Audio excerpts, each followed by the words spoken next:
guys, Towers here. Welcome back to DMZ. Wanted to go over a couple of things. First thing I'm going to go over is vehicles, and there are vehicles. I play Al Mazrah exclusively now. There are vehicles in every map, and you're going to be using vehicles in every map. Every map that is, except for Building 21, which is all indoors in one research building, and Koche Complex, which is all indoors in one underground Cold War era Soviet bunker. And so all three other maps, Vondel, Ashika, and Al Mazrah, are going to have vehicles. Al Mazrah is going to have airborne vehicles as well, light and heavy helos. And so I'm going to go over vehicles and just go over their characteristics and their use cases. And the first thing I'm going to tell you about vehicles is that I would recommend that you do not equip and use any skins for your vehicles. Just as an example here, we'll look at the Chop Top, which is a vehicle that you'll find on every map that you'll be able to pilot vehicles in. Chop Top has many different skins, whether that be earned through play or paid for in the store. And the reason you're not going to want to use skins on your vehicles is that you want to be camouflaged at all times. And so if you're using a skin like this, a very bright, loud skin that has extra accoutrement on it, like these bull horns, enemy ops are going to be able to spot you from a mile away, and they're going to know that they're going to get an early warning as to your whereabouts. So if a player sees a skinned vehicle, he's going to know that bots were not, that it's not a vehicle that AI was piloting, that it shouldn't be there, and that there are probably enemy operators nearby. And usually when you're using vehicles, you're just kind of driving them around at full speed. You're dumping them in the most convenient locations, so you're dumping them right next to whatever building that you're hopping into. You're parking them right at the front door of a buy station. You're dumping them right next to a ladder that you plan to climb to take height. And the AI are going to firstly, they're going to drive vehicles a lot slower than you're going to drive, and they're also going to generally stick to the road. They're going to be on paved roads or on dirt trails, and they're not going to be driving them crisscross up, the sides of mountains. They're not going to be off-roading, and they're also going to be they're not going to be immediately dumping themselves out of the vehicle and letting it roll. They're actually going to come to a full stop, and that vehicle is going to stay red on the TAC map for about 5 seconds before the driver gets out of the vehicle. And the rest of his AI buddies that are riding, in the passenger seats, they're going to get out a little bit earlier, and they're also going to jump out of the bed of trucks a little bit earlier, but the driver is going to stay in there for a couple extra seconds. And when the vehicle is completely unoccupied by bots, that's when it's going to go gray on the TAC map. So besides not using an obvious player skin like this, and keeping it at a default skin.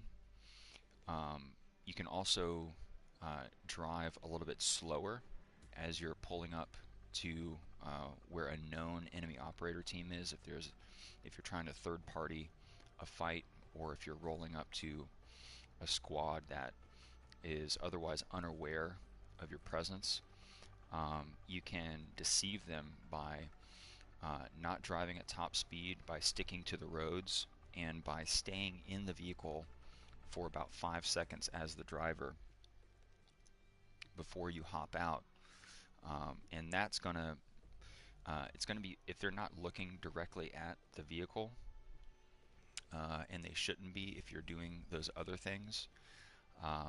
Staying in the vehicle that extra 5 seconds, even an extra 3 seconds or so, is going to, they're probably not going to take a look at the vehicle with a direct visual, and they might notice it on the TAC map, but if they notice the vehicle, you know, pulling up on a main road, slowing to a stop, stopping completely, and staying red for roughly 5 seconds, they're going to assume that it's a squad of bots that have just rolled up to them, and they're not going to pay any further mind to that vehicle. So that's going to be a very good way to help you sneak up on a team. And it only takes the driver, or just one person in the vehicle to keep that vehicle red on the TAC map for those 5 seconds. So your other teammates, they can jump out earlier than when you are pulling up to a complete stop and staying in that vehicle. Again, you only need that one person in the driver's seat, or otherwise you can swap seats while you're fully stopped to get out on the opposite side of the vehicle if you need to. But the very first thing you want to be doing is running all default skins on your vehicles, and I have the default option for every one of the vehicles. Now, not all these vehicles are going to be in Al Mazrah anymore. Like this hatchback used to be a vehicle that you could find around Al Mazrah. Several seasons ago, they took this vehicle away from Al Mazrah, so you won't find this particular vehicle in Al Mazrah anymore. But on the other maps, like you'll still find this on Vondel, and bots will be able to drive it. But there are a couple vehicles, ground vehicles, that there are no tanks in any of the DMZ maps, but there are the light helo and the heavy chopper. But bots are never going to drive an MRAP. So whenever an enemy team sees an MRAP moving, no matter if it's skinned or not, they're going to know that enemy ops are piloting it. But if you leave it as a default skin, players that are not as discerning and haven't played the game for many hours may not know the spawns where these vehicles are supposed to be at the start of every map. And the MRAP is going to spawn, there's usually maybe, like, I want to say 2 to 3 MRAPs on every Al Mazrah raid, and they're going to be randomized in their spawn locations, but they are set, so they're not going to be completely in different places all the time, but they are randomized in a set. But if you keep it as a default skin, a less experienced player is not going to know if that's a spawn or not, especially if it's not parked in a weird position, if it's not hanging off a berm, or it's got its rear wheels on a Jersey wall or something. If it's in a roadway or at a gas station or something, a less discerning player, if you keep the default skin, even on an MRAP, is not going to know that you were just previously piloting it. But again, bots are never going to use the MRAP. They cannot enter the vehicle. They're not going to spawn in on an MRAP. They're never going to use a dirt bike. But again, if you keep that default skin on your dirt bike, um, and you park it slowly, you'll be able to actually get it to stay upright in a kind of spawn position using a kickstand. And if you dump it very quickly, it'll lay on its side. But on the tack map, they can't tell the position of the bike. It's only going to show up as an icon. So if they see you driving a bike on the tack map, they're going to know that it's an enemy operator. And they're also going to have a good idea that there's only one of you on that bike. There is a way to get multiple people on the bike and kind of stack them, but it's very tricky. And if you hit any, if you drive by trees or brush, it will kick you off very easily. Bots are never going to use any watercraft. They're not going to be driving any jet skis around. They're not going to be using an armored patrol boat, and they're not going to be using a rib ever. But again, keeping the default skins on these things is going to help you because a player will have to be experienced to know what are spawn locations and what is the location of a vehicle that's been driven already. So another tip on the watercraft is that generally you don't want to ever beach them. You don't want to throw them up on the bank and have them become undrivable because you always want to have the option of making a quick egress on any vehicle. And that goes for the ground vehicles as well. You don't want to get them stuck if you don't have to, if you're not pressured. You want to be able to use the vehicle to quickly get out of there if you have to.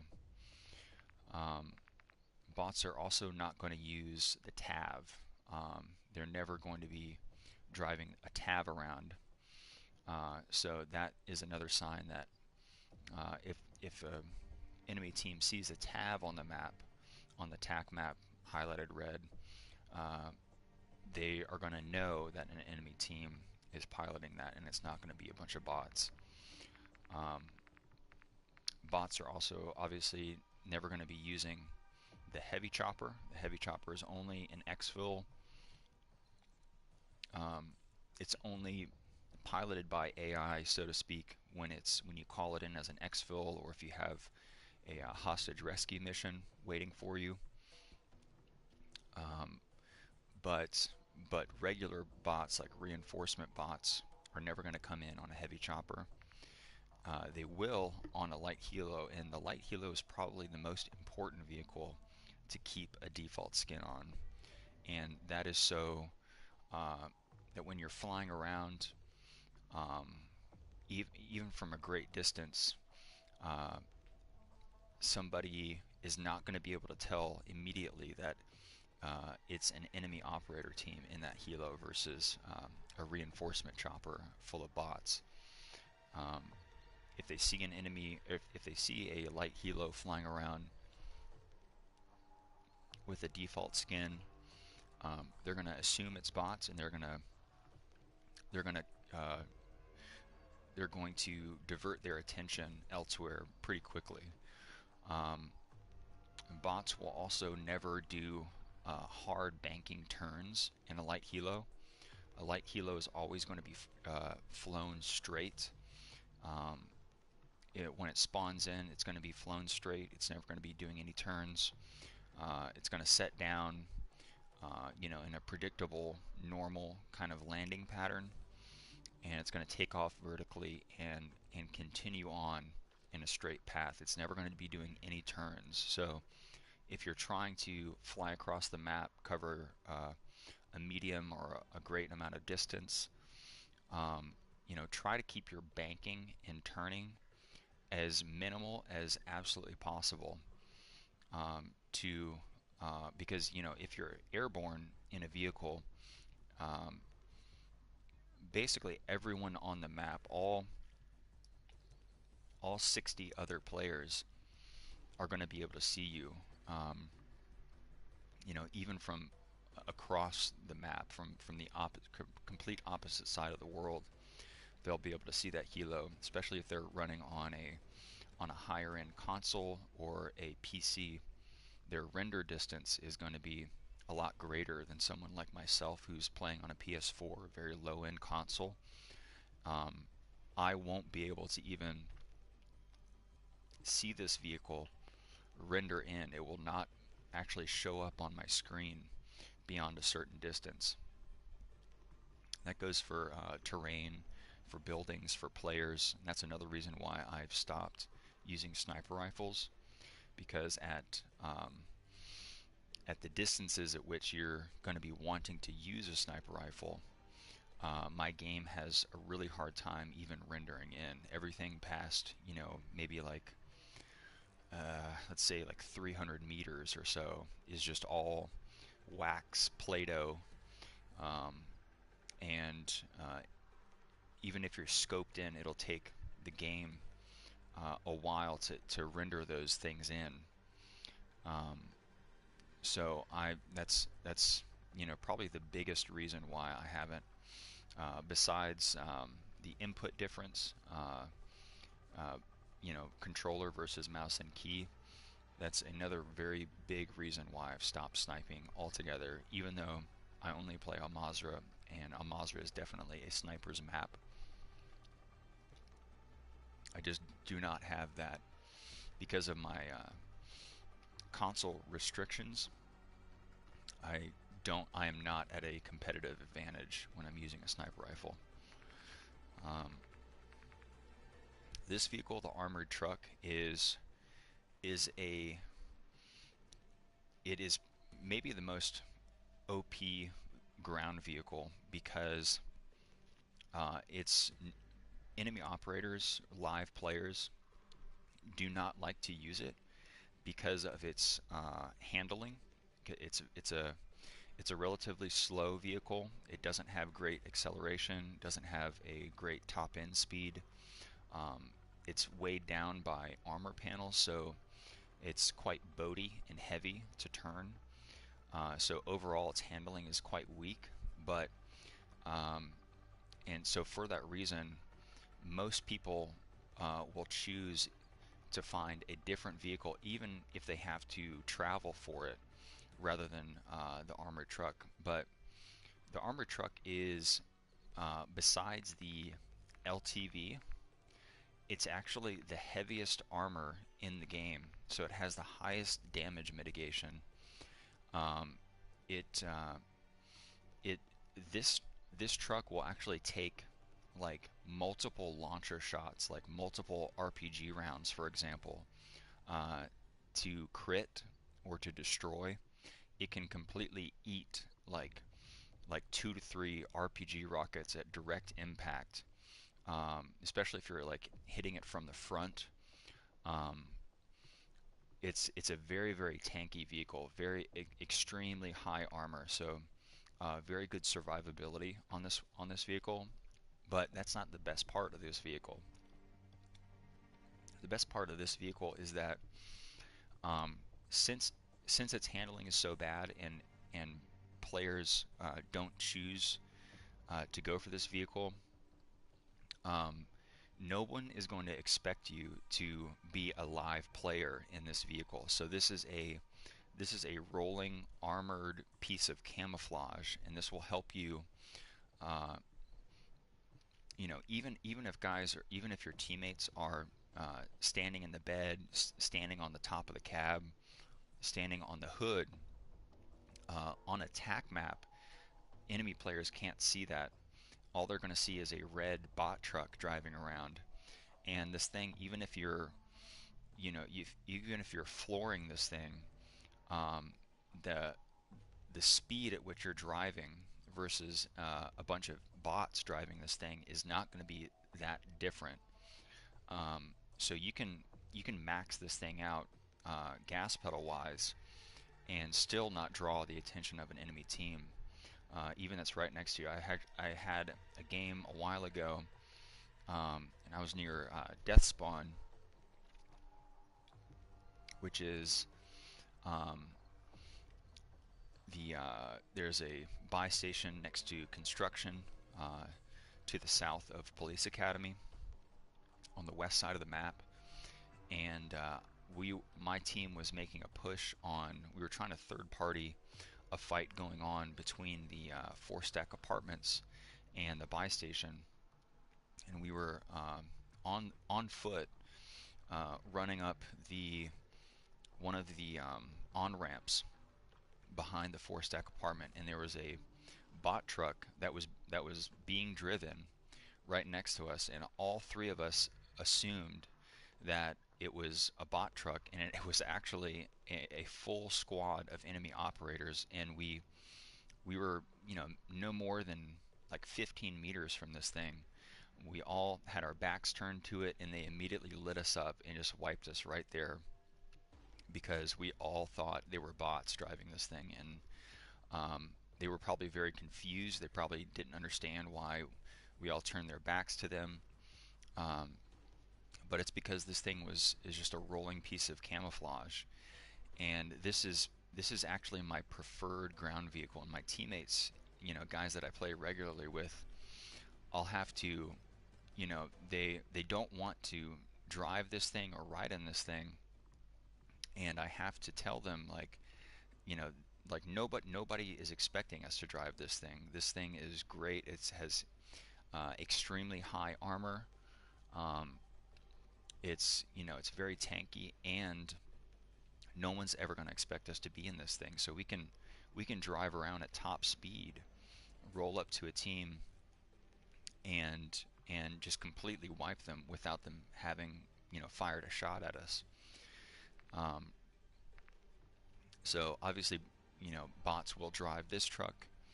Um, you'll see bots in a cargo truck. You'll see bots in the chop top.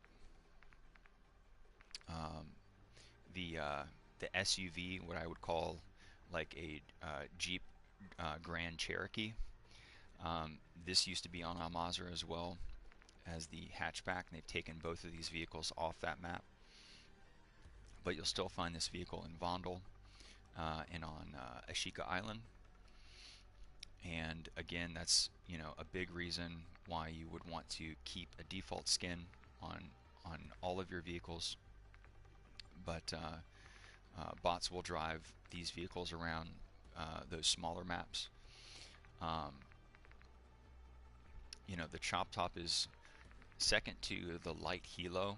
The chop top is the most important vehicle that you want to keep a default skin on. These bots will drive these around all the time, and if you keep a default skin on there and follow those other protocols I was talking about, sticking to main roads, if you're trying to ambush somebody, parking and waiting roughly 5 seconds to get out as the driver to keep that vehicle highlighted on the TAC map red. The chop top is a great tool for deception. If you do those things, especially at distance, if you're playing against other console users, low-end console users, like on PS4, if everybody's seated in the vehicle, especially if nobody's hanging off the side or standing up top, they're going to assume that it's a squad of bots. If you keep that, this vehicle does have pretty good top end speed. The acceleration is not great, but the handling characteristics otherwise are very good. So if you keep that default skin on there, a less discerning player, especially at distance, is going to have a very hard time telling that it's being driven by enemy operators. Bots are never going to use the Hummer, so just be aware of that. But again, keeping with the default skin, they're going to have to know the spawn locations of the Hummer to know that it wasn't recently driven or dumped by an enemy team, especially if it's not in a very weird spot, um, parked on top of obstacles, whatever, stuck, in between a building somewhere. Um, they're even though you know it doesn't take a lot of experience to understand that bots are never going to roll up in a Hummer. Um, with that default skin on there, they're going to have a very hard time, telling, if it's live or not. And probably uh, the the the the greatest advantage to using the Hummer is that it's because it's an electric vehicle. It's near silent, even at top speed. So you'll have to be, right up next to somebody before they even get any audio cue. And if they're under pressure, if they're currently engaged in a fight, and you roll up as a third party, you can very easily get road kills with this thing. It's very, very fast, has the best acceleration of any ground vehicle in the game, the best top speed of any ground vehicle in the game. The only vehicle that's going to beat this for top speed is actually going to be a light helo. And just a note about the top speed of the light helo and the Hummer, you're actually going to have similar top speed in a parachute animation as you're flying forward, pushing your stick forward. If you hold your stick back in a parachute animation, you're actually going to slow down. So fully topped out, going at let's say like a kind of attack sprint uh, in a parachute, you're actually going to have similar top speed to a light helo at full bore and a Hummer. So just keep that in mind as you're moving around the map. You're always going to be able to fly with your parachute somewhere quicker than tack sprinting, Um, and the bots will drive LTVs, although they'll never have a turret on it if it's a bot reinforcement spawn. Um, the LTVs that bots drive will come in this kind of sand-colored skin. They'll also drive a black skin, like a matte black LTV. And if you just have the default skin equipped, you won't change the color of a vehicle as you get in it. So it'll stay that matte black, or it'll stay a sand color, or it'll stay kind of a cream or a white color, kind of similar to these colors here. Or it'll be like a kind of like a gray, like kind of gunmetal color, or a kind of like an OD green, an olive drab green. Um, so there are several different default skins that the LTV is going to have that other vehicles are not going to have. The chop top is always going to be a white default skin. I think I've actually seen it as kind of a matte black or a dark gray default skin as well. But the LTV is going to have the biggest variance in default skin color. But if they notice that if enemy ops notice that your LTV has a turret on it, they're going to be on high alert for an enemy team nearby. So just keep that in mind if you're spending the cash to buy an LTV from a buy station, or if you get one from the deliver cargo contract. If you do get one from the deliver cargo contract, it will have a load of cargo in the bed, and so that will actually slow you down quite a bit. It'll impact your acceleration and your top end speed, and it'll also impact your handling, your turning as well. So if you have the choice, you want to go for the LTV without that load of cargo in the bed, just for better handling characteristics. And finally, we have the UTV and the ATV. These are my two least favorite vehicles.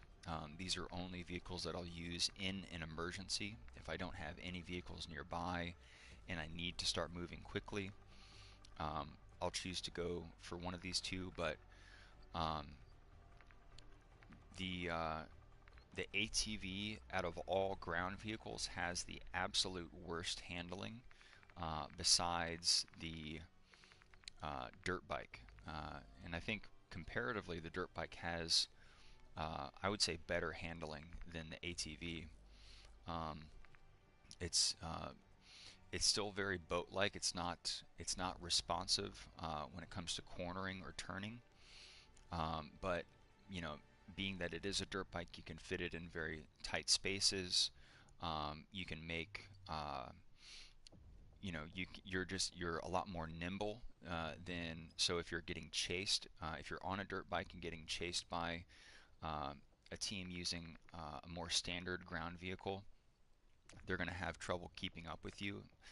You're going to be able to completely get away and pull away from somebody that's chasing you in like a cargo truck, for example. Cargo truck has um, very poor acceleration and top end speed. So if you do need to get away from a team that's chasing you in a cargo truck, a dirt bike is a very good option for that. Um, but since you have no damage mitigation on this vehicle, it doesn't have any door panels, any roofs, anything like that. You are completely exposed, so you will want to be kind of Z dodging in this thing. That is turning or banking left and right as you're moving to just make yourself a harder target to hit. And um, just a general note about any vehicle, uh, all if you're seated in a vehicle and moving, or if you're just seated and not moving, an enemy player that's using controller as their input device will completely have their aim assist disabled as they're aiming at you and trying to fire. So they will not have a lock-on effect. So even though the dirt bike has no damage mitigation and you're completely exposed, um, you actually have a good deal of survivability using this vehicle, much more than you might think. So you don't want to panic and dump this vehicle prematurely.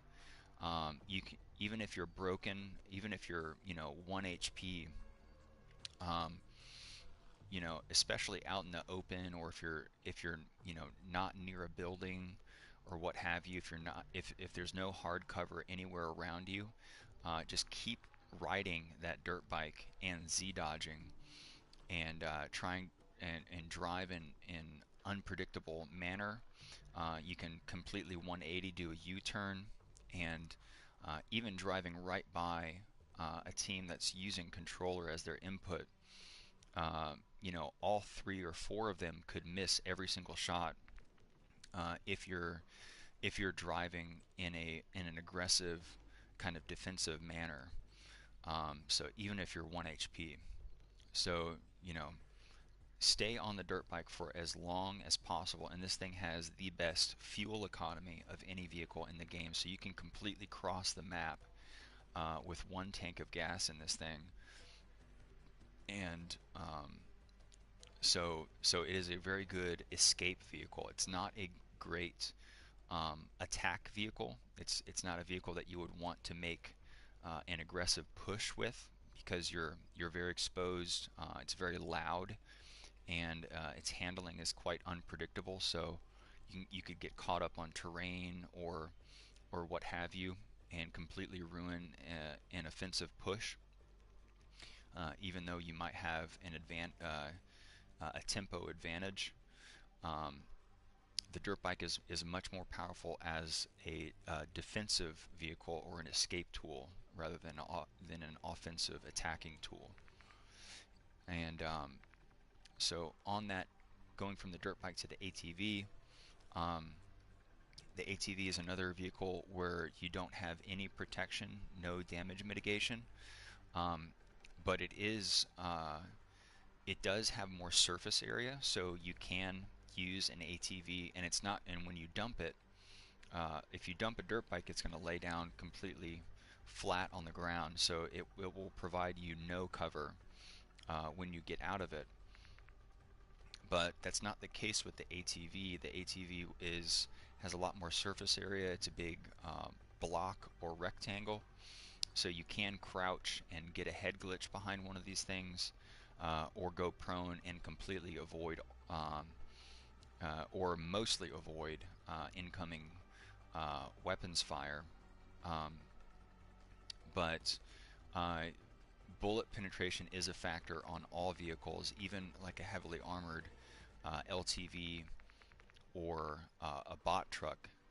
Um, regular AR rounds, especially if they have the AP weapon, the AP ammo type, the weapon attachment, and especially if they have the field upgrade, the AP ammo, they're going to be able to punch through this thing, but they're going to have a much harder time punching through an armored truck than, say, a chop top, for example. Um, but they're going to have, so even though you're not going to be, an ATV is not completely, uh, is not near as bullet resistant as, a chop top or an LTV, it's still going to afford you some kind of cover. And if it doesn't afford you um, a lot of bullet penetration defense, it will at least break uh, an enemy player's line of sight on you, so they'll have a hard time seeing uh, what your uh, what your next move is going to be, what your loadout is going to be, what weapons you're holding. If they're not going to be able to see you um, replating, um, if you're in a down state, they're not going to be able to see if you're self-reviving or not. They're not going to be able to see you diving to the rescue of a teammate that's down behind one of these things. So at the very least, you can break line of sight behind an ATV. And finally, and the ATV also it seems to be very front heavy. So um, and it's also the handling is really really bad. Its turning is very unpredictable. You can easily turn yourself into a wall or a ditch. Not have the It's not nimble. It's not predictable. So an ATV is kind of like a last resort vehicle, and you also are, if your squad is sat, if they're all um, engaged in if they have all interacted with the vehicle and sat down on the vehicle, as soon as the vehicle crits, and it will crit quite quickly if people are putting accurate shots into it with an AR or sniper rifle. But the worst thing that could happen is if somebody is able to land a direct impact with a launcher like an RPG, and one RPG round will send this thing into a crit and an immediate explosion, and all three of you guys will go down. But this is not the case if it's you know if you just have a driver sat in this thing and your other two teammates are stood on top of it or crouched on top of it. It will not down them from a vehicle crit. So in all cases, uh, unless you're absolutely pressed for time, you want to allow your teammates to actually mantle and stand or crouch or go prone on this vehicle. And you don't want to have all three of your guys sat in all three positions on this vehicle, because that's a very easy, uh, embarrassing team wipe for you if the vehicle goes into a crit and explodes unexpectedly. All that'll happen is the driver will be downed, but your other two teammates, the worst that can happen to them is that they'll be armor broken and they'll go into like a 1 HP state, but they'll be fully mobile. They won't have any cripple effects. They'll be able to reposition, throw smoke, start replating, start returning fire immediately. and give you a better shot um, of the driver getting up, whether that be a self-revive or a teammate reviving them. And then finally, we have the UTV. The UTV is my absolute least favorite vehicle out of all of them, and that is because the engine on this thing is obnoxiously loud. I cannot hear myself think in this vehicle. It's so loud it drowns out all other audio, and most importantly, it drowns out my teammates' comms.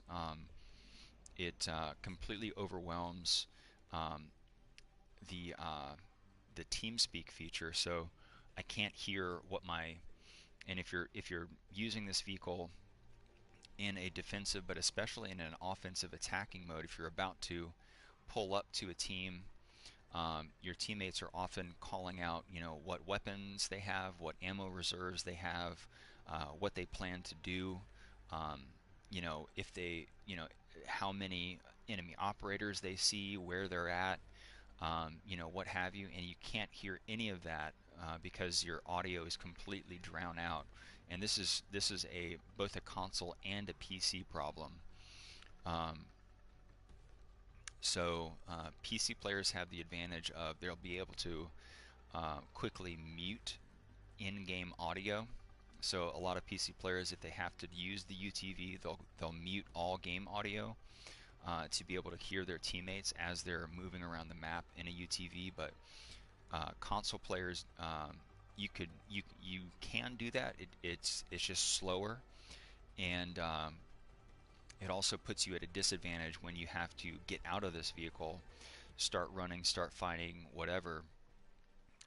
You'll have to toggle over uh, and restore all of your regular audio settings through a series of menus and button presses. So the UTV, because of the audio debuff that it gives you, is my absolute least favorite vehicle.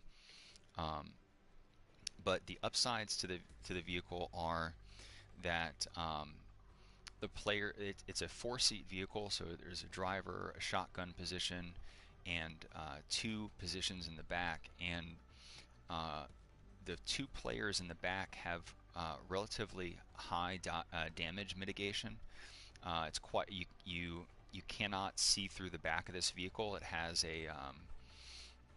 a spare tire mounted on the back, and so you can't see through the back of this vehicle, and you have quite a high amount of, even though this is a a very light vehicle without much damage mitigation initially. Uh, because of that visual obscurity that you have if you're seated in the back, you do have uh, a decent amount of protection, at least from like small arms fire.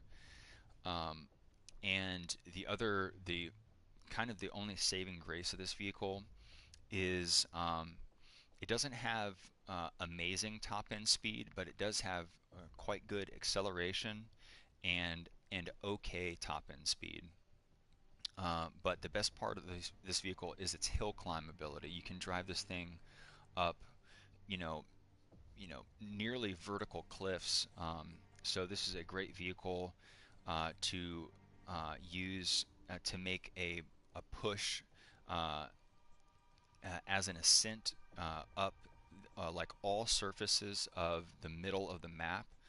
Al Sharim Pass, and but more specifically all sides of Zaya, the entire mountain range.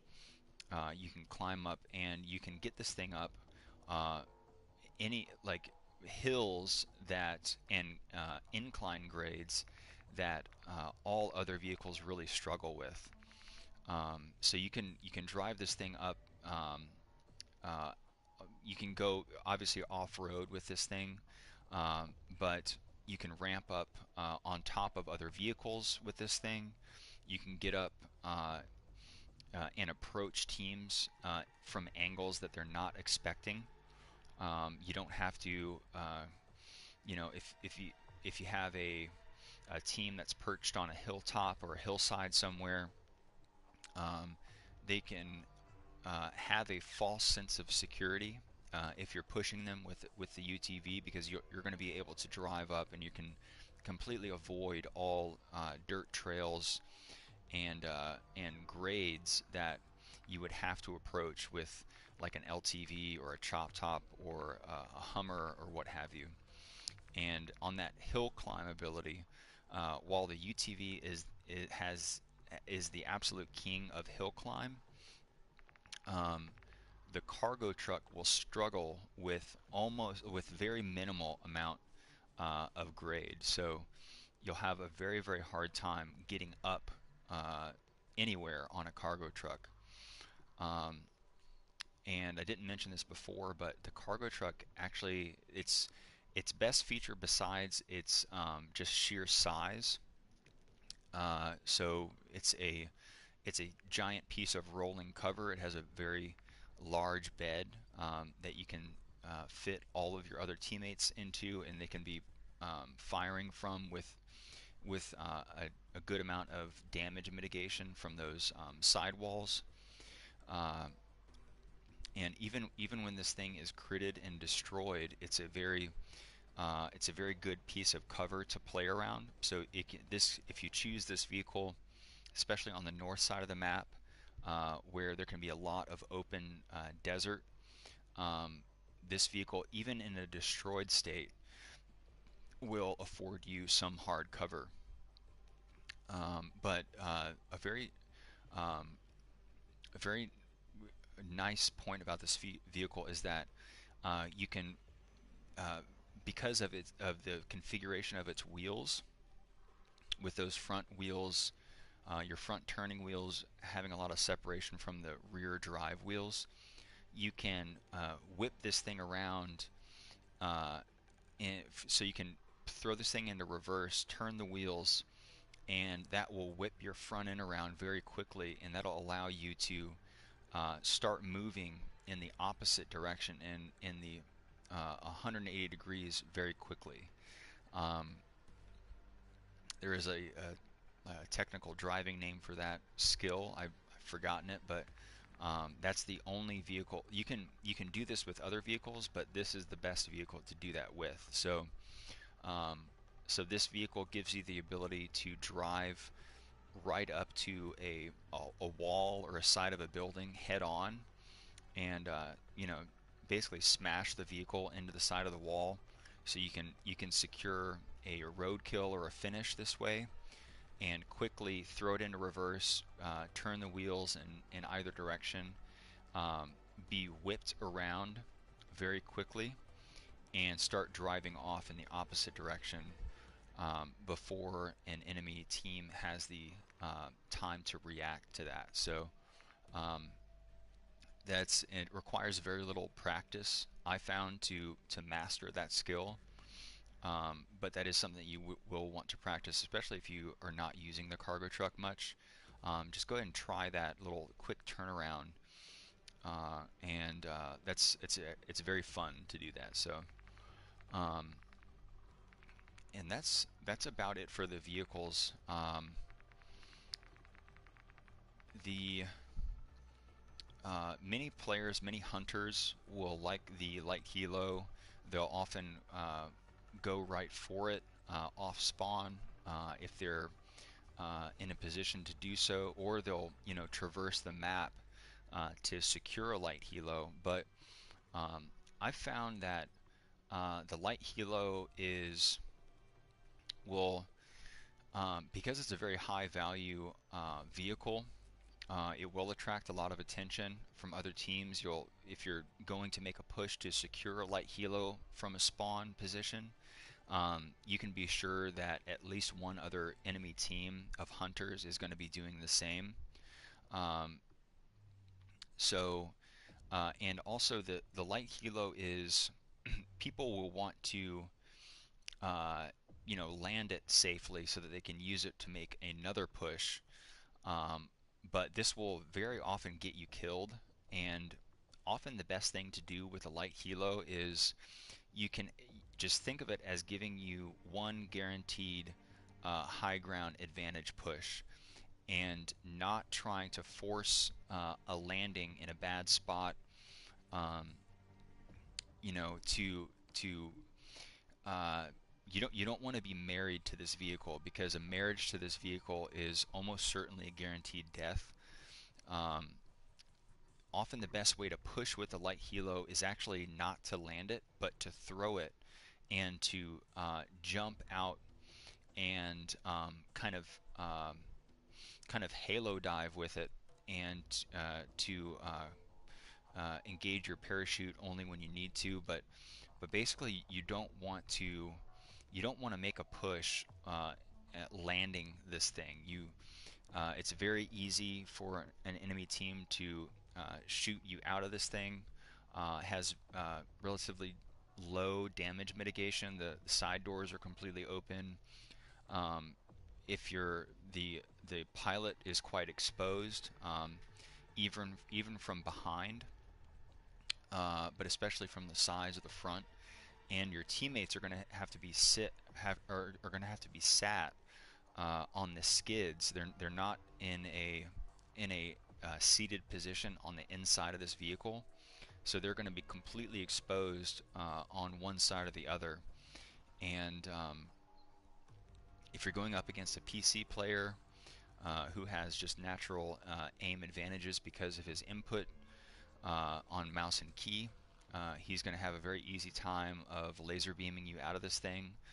Um, and if you're trying to land it, even if your other teammates have jumped out and have started engaging the team, or have jumped out to secure other positions on the ground or in buildings, you're going to be trapped in this thing alone, trying to land it safely on, usually like the top of the building. Um, and so you're going to be in a very vulnerable position. And if somebody secures a down on you, not even a full kill, but just a down, you're going to be trapped on that rooftop. And you're also going to have a light helo next to you that's already taken some damage and is in a near crit state. So that explosion, when the light helo goes full crit and explodes, is completely destroyed, is probably going to be enough to secure the kill on you. Um, so you'll be dead before you even if you have a self revive, you'll be dead before you can burn that selfie and get out of there. Even if you are able to burn the selfie, once you revive, your base health regen uh, is going to be coming back from 0. You're going to be in a broken state. You're not going to have any armor plates in, and you can easily get redowned when the light helo crits next to you on a rooftop where you don't have enough space to get away from it, and it's gonna redown you probably before you can equip a second selfie, even if you have one. So so to the best way to make a push with the light helo is to actually dump it in the air. Is to just all 3 or 4 of you jump out of it completely. And so for that reason, you only get really one good push in this thing. So um, I it's to me it's usually not worth the gamble. Um, but that'll just depend on your lobby, the skill of the players that you're going up against, um, and their awareness. And if you're playing in a lower skilled lobby, you can use one light helo to, wipe the lobby to, or wipe half the lobby, and probably hold onto this thing for a lot longer than you should have been able to in a higher skill lobby. Um, but more often than not, you're probably better making pushes and traversing the map in even something like a chop top. You know, it doesn't give you that vertical advantage, the speed, um, and the mobility of a light helo, uh, but it does have, I think, a lot more utility. Um, and then also a final note about the Hummer is that um, the Hummer, the cab of the Hummer, the passenger compartment, it has pretty low damage mitigation comparatively. Um, the chop top is completely open, but uh, for all intents and purposes, the Hummer is the same way. It's actually, uh, the windows and the windscreen and the rear windscreen are obviously glass, but um, many people probably still don't realize that the top of this thing is glass. It's completely covered by a sunroof slash solar panel roof, so you can completely shoot through the top of this vehicle as well, and it affords you almost no damage mitigation. The only damage mitigation that this vehicle is going to give you is from the engine block and the hood. So from a forward position, if they're not hitting the windscreen, and from the doors, and from the truck bed. So, um, but it does have a pretty small truck bed. Um, it has the same size bed about that the chop top does, maybe just a little bit bigger. Um, so, you know, even going into a full prone in the truck bed is not going to give you uh, that much damage mitigation, and it's also not going to give you that much utility in terms of space. So, uh, it's going to be crowded with two people in there, let alone three, or if you're trying to throw munitions boxes or armor boxes. Um, if you're often better throwing an armor box or some kind of utility box on the hood of the vehicle, on top of the engine, or on the very top of the vehicle, on top of the passenger compartment. You you know you will be able to kind of catch uh, flying pieces of utility as you hit a armor or a muni box if you throw it into the truck bed. But um, if you throw it on the roof or on the hood, your teammates are going to have an easier time getting to it.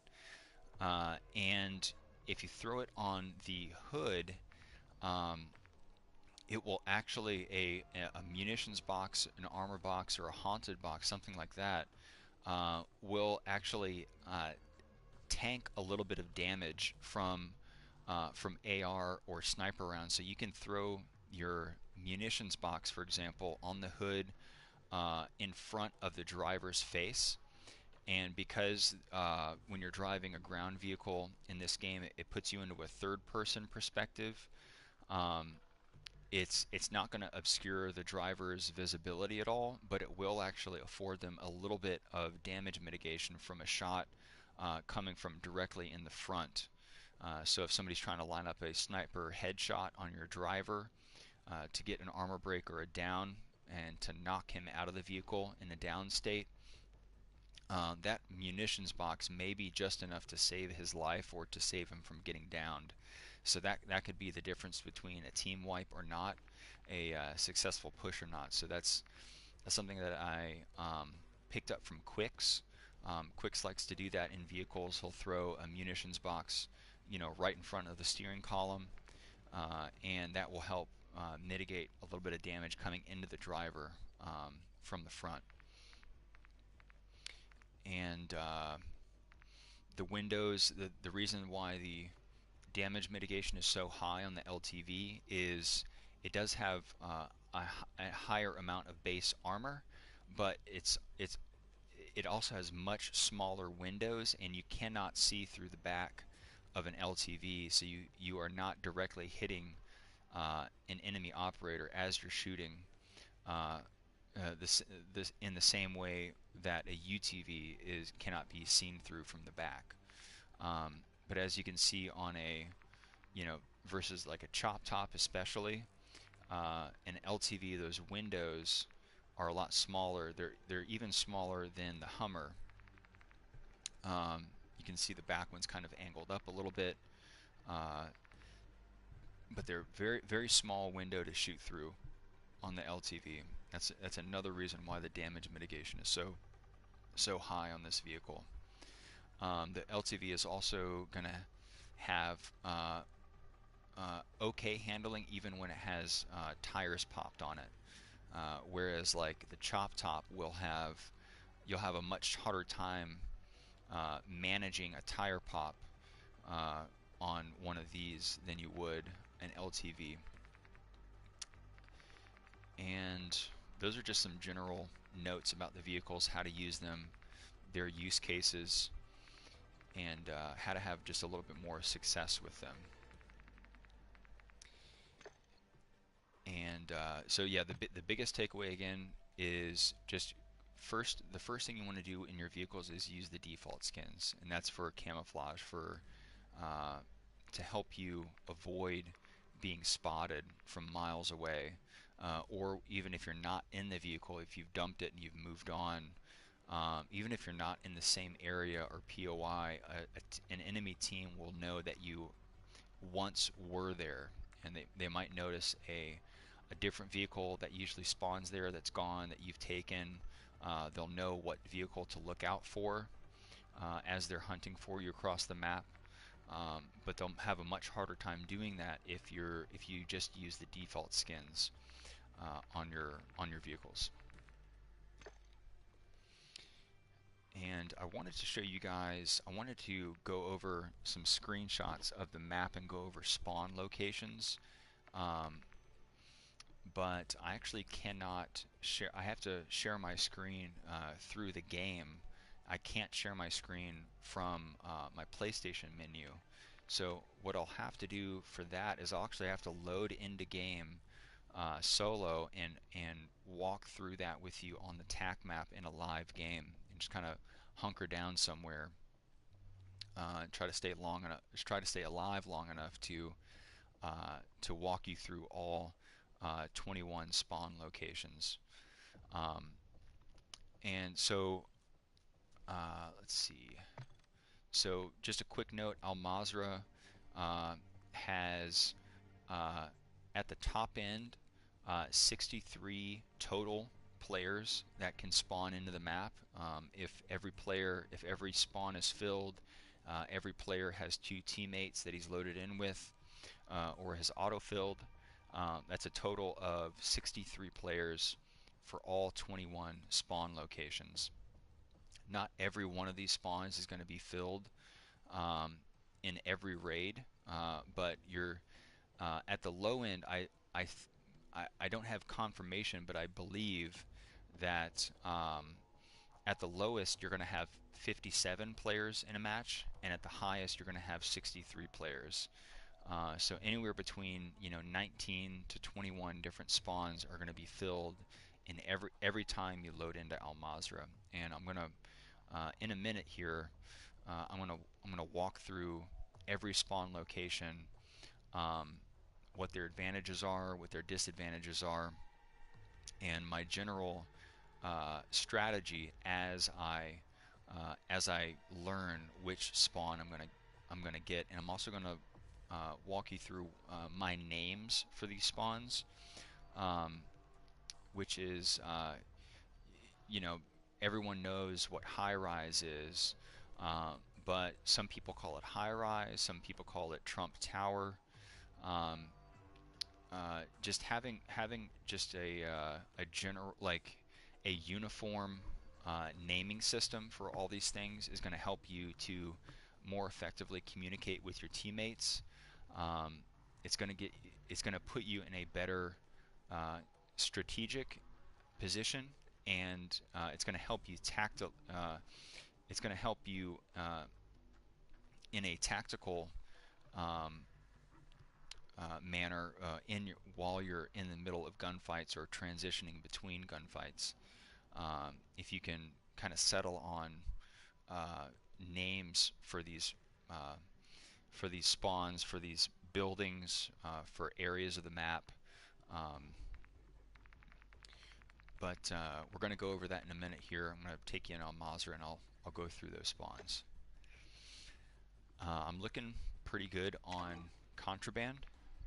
It's nearly full. I only have 3 slots open for contraband. I'm at 37 of 40. I don't have a fully decked out, I don't have all these weapons tuned exactly how I would want to use them, but I do have a lot to choose from at the least. So um, I do need a lot more ARs in a usable state, but I do have a number of SMGs that I can immediately load in with and start being effective with. But I'll probably also get into some regain later, or some what I call maintenance runs. This is where I'll take in contraband and cash and fight my way to a workbench and fix these weapons up and extract and try to extract with them uh, to to set me up to be in to set these weapons up so that when I go in with them as contraband, if all of my insureds are depleted, I'll have some very good weapons that I can immediately start using. I won't have to worry about scrounging around for equipment or cash to put attachments on these things as I'm naked in a one plate without a bag. Um, I'll have at least one good weapon I can defend myself with as I'm trying to secure a two-plate armor system or better, and a medium bag or better. But lately I've just been working on the tack for it's I think it's the best AR all around in the game. I've used it a lot, and I'm continuing to use it because I have a lot of experience with it, and I'm also trying to work on the platinum camo for it. So I have the gold camo equipped uh, to count towards the platinum camo kills. So I'm at 69 of 100. I'm a good way there, and I'm going to continue to work on that. And the setup I'm using for the tack is similar to the tack that you'll find at High Rise from the sniper team mission. Um, the only difference between this and the High Rise tack is that the thermal optic is removed, so I have iron sights on it, and I've taken off the uh, the angled foregrip, the F-tac Ripper, and I've used those two open slots for AP rounds and for a laser, just to make the gun a little bit more snappier, and just to give me a little bit of mobility back.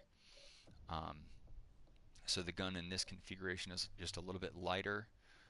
I can move a little bit quicker with it. I can get my sights onto target a little bit quicker, and I'll have a little bit more accuracy as I'm sighted in, and um, with the AP rounds I'll have just more damage, just flat out more damage with bullet penetration, shooting through hard cover. Um, I'll keep the 60 round mag option on for obvious reasons, and I'll keep the long barrel and the suppressor on for damage range and bullet velocity. And in this configuration, you'll get this is one of the hardest hitting, highest damage per round ARs in the game. I think it probably is number one, um, but especially with those AP rounds shooting through hard cover. And I was playing a little bit earlier, a couple rounds off stream. I jumped into stream, and I was called into work, um, so I had to cut that stream short. This is just a follow-up to that stream I've gotten back, and hope to settle in here for a good gaming session. And let's see here. While we're here, we can probably going to hop into firing range, just do a little bit of a warm-up, just to get my dexterity back, and just seeing if I want to equip an SMG as a secondary to practice in the firing range with. I'm seeing what SMGs I have a lot of. That'll be the SMG that I want to warm up with to just increase my familiarity.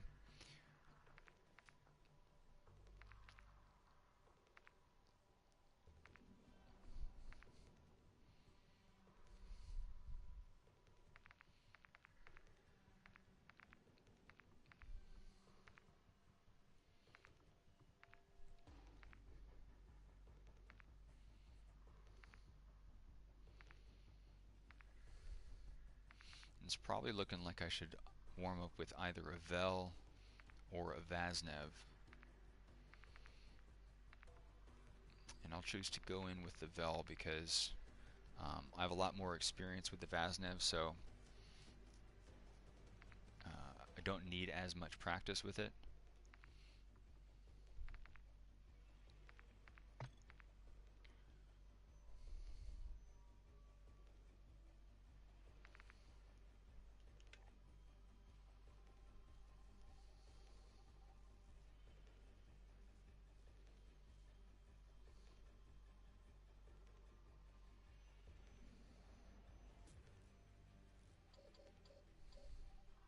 I'm still deciding between armor-piercing rounds and hollow point rounds on an SMG.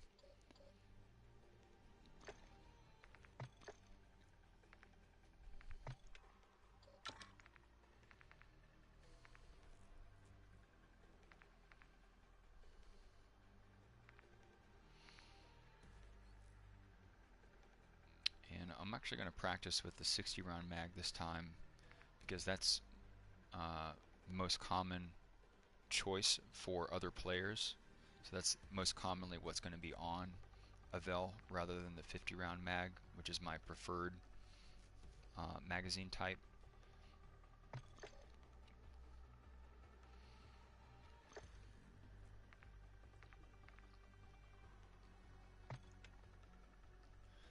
I'm just going to quickly turn down my audio for your sake.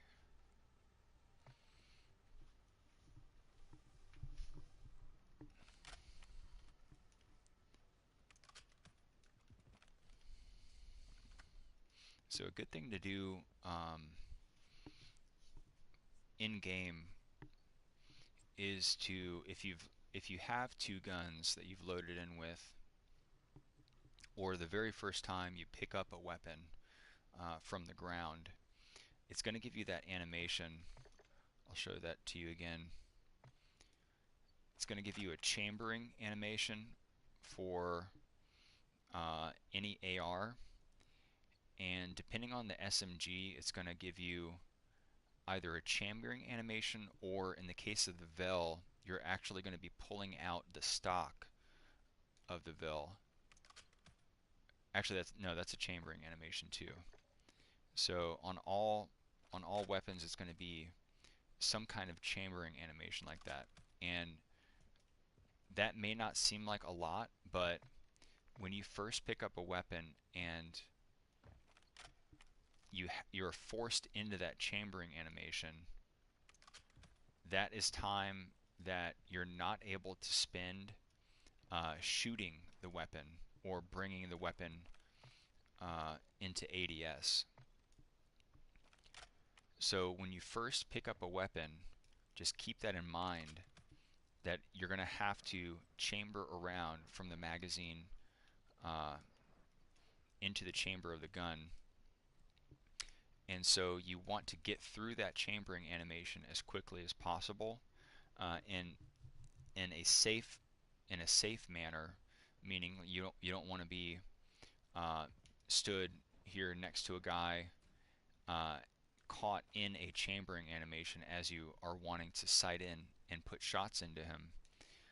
You're going to want to chamber, if you're picking up a ground loot weapon, even like say it's like laying right here, You don't want to, run up here with your AR, pick up your SMG, and then chamber around and then try to start shooting into him. You're probably going to want to run here, pick up the weapon, and then run back to cover so that you can complete that chambering animation before you repeak and try to put shots into him.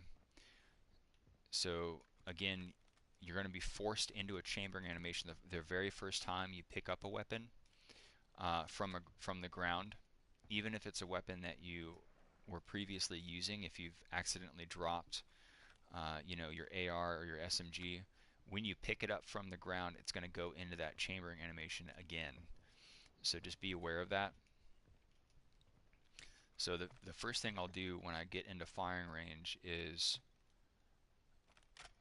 I'll sit through that first chambering animation, and then I'll switch to my secondary, go through its chambering animation, and then I'll start warming up with either firing or moving so that I don't run into this problem.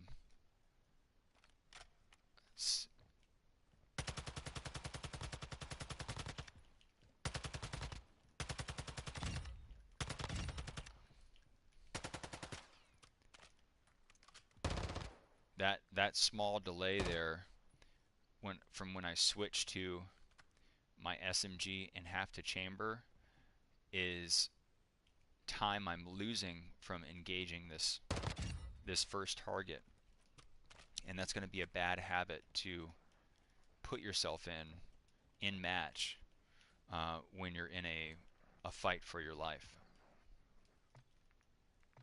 I'm just going to change my bots to 3 plates to simulate enemy operators.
hard packet burst there.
I find that the ADS sensitivity is, or maybe it's just the movement of the player model is is there can be very strange differences between um, your movement and ADS tracking from a prone state into a crouching state into a standing state. So I'm most familiar with um, my tracking and aiming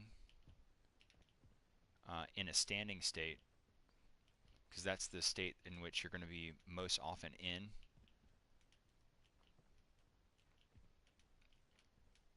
So I can track and switch between targets easily in a standing state, but going from, if I'm trying to do that in a prone state, I can often overcorrect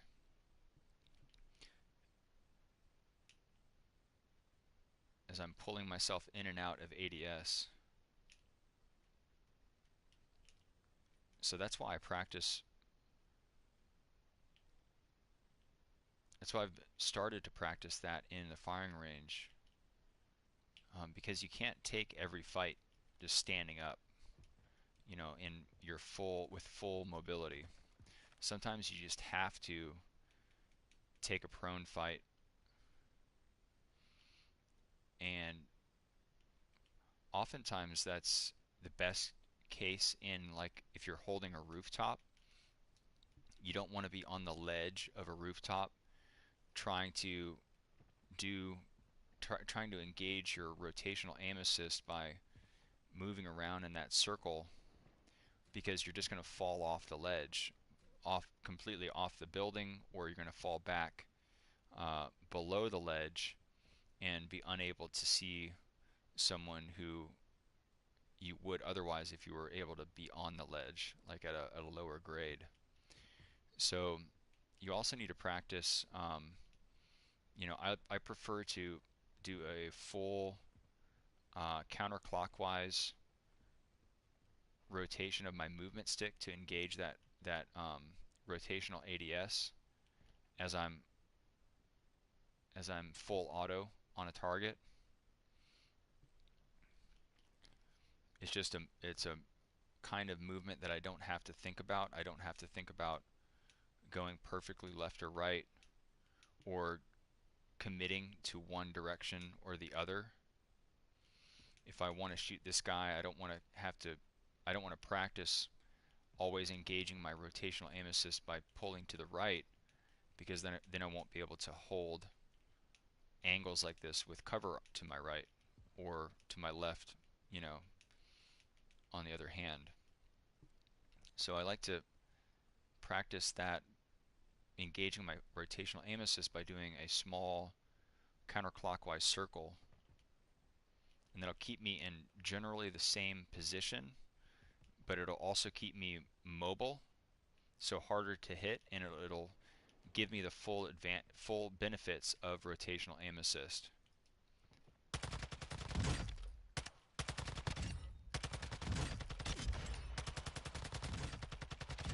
So right there, and especially on that 30-meter target, the farthest one, I'm moving in a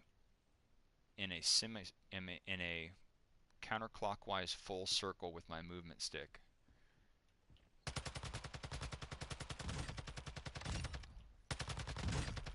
And just doing really fine tuning aiming with my visual stick, with my right stick.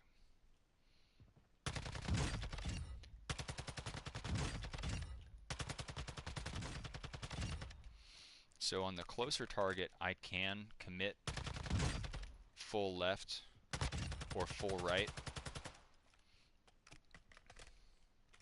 and I'm probably better off doing that at a close range to give me just the most, to make it as hard as possible for that guy to hit me. If I'm just doing my regular circle at close range, he's not going to have to work that hard to stay locked on to me if he's a controller player.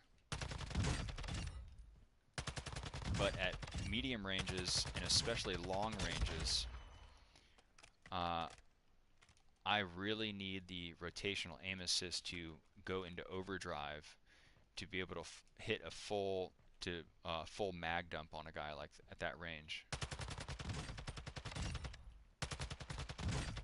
So at those distances, I'm going to be engaging that normal counterclockwise circle. But at a closer distance, I probably want to be just strafing left and right. So if the guy's a lower skilled player, if he is not, if he doesn't have his sensitivity dialed in, if he's panicking, if I'm fully strafing left and right, he's going to be missing in front and behind me as he tries to compensate.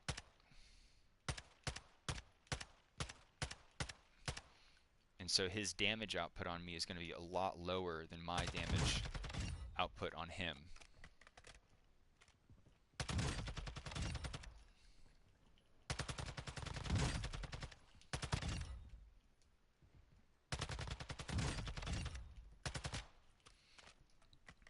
And at kind of medium distances, I can still stutter step and commit left and right alternatively, in an alternating fashion and throw in some of that circle work. But at longer distances, I don't want to commit left or right strafing because I'm going to have to think about that and calculate for that with my aim stick, and I'm just going to be missing more shots because of that. So that's why I'm going to be doing that very small, tight, fast circle on those longer distances.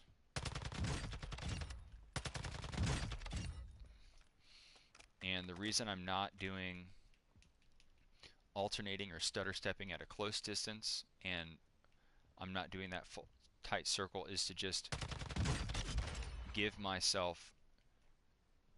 move myself across this guy's horizontal plane at the fastest speed to cover the most ground that I can, to make myself a harder target, moving completely, you know, this much distance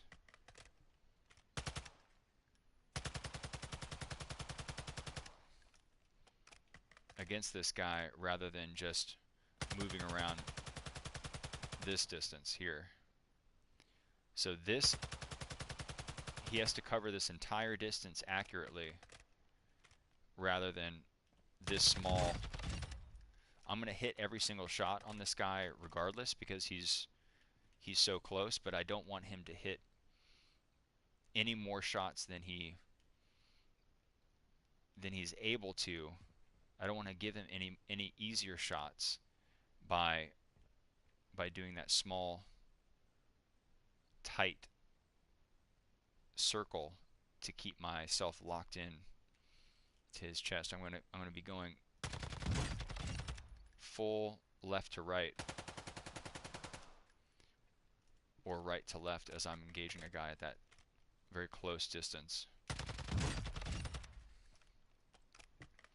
So I'm able to get a full break and down on that guy, and I've covered all of this ground while doing so.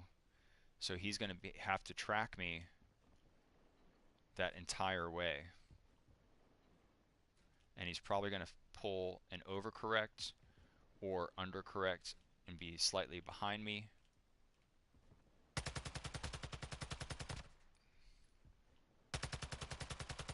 And he'll have to jump back and snap back.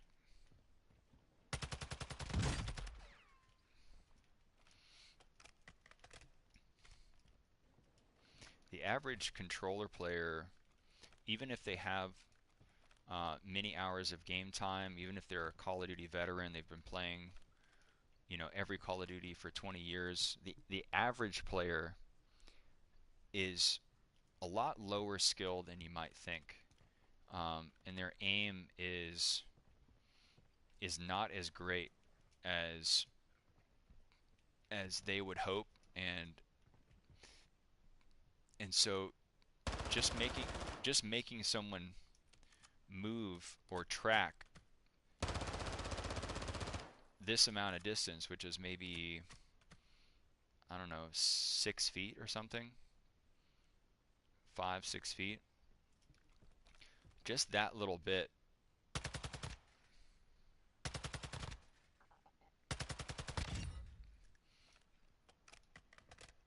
is enough to save your life and get them killed.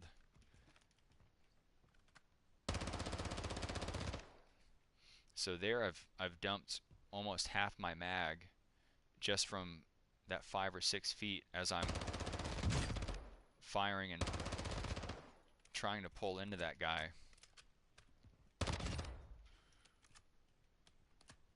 So I've wasted half my ammunition. I have to be 100% accuracy with the remaining shots in my magazine. Once I get on this guy, I can't overcorrect any farther. I can't undercorrect any farther. I have to be 100% accurate.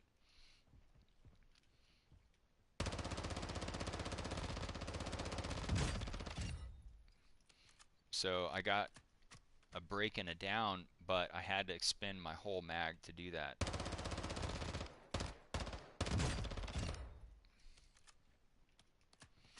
And just pulling out of ADS slightly there saves me a lot of ammunition, and I'm still hitting shots.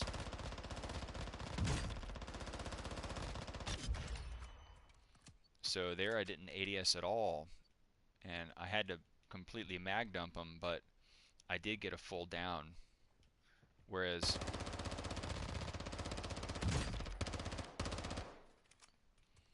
something like that is a much more common counter aim system that somebody's going to be using. They're going to be panicking, pulling back and forth slightly. They're going to be completely just aiming like this, like with their aim stick only, and not using any rotational aim assist to help them. You know, even just left or right strafing is enough to win you very basic gunfights. As I'm strafing right or left, I'm pulling the opposite way with my view stick to keep me locked in. So as I'm strafing right, I'm viewing left.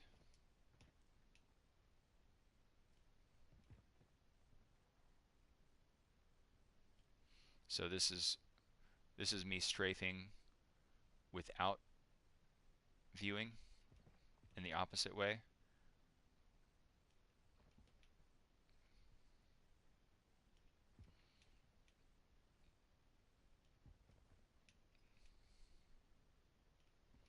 Just that small amount of calculation is challenging for the average player.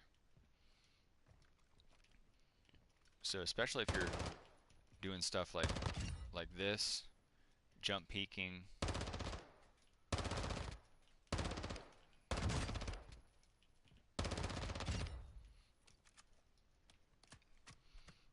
you know, if you're doing all that, yes, you're extending the time to kill a little bit, but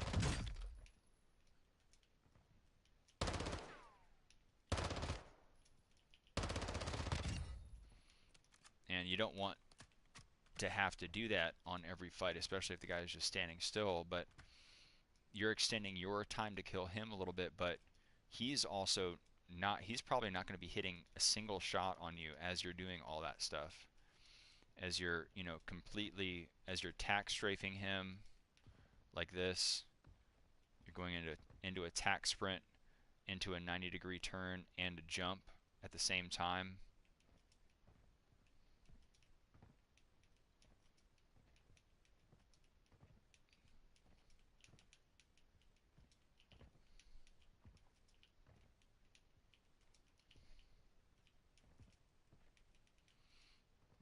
As you're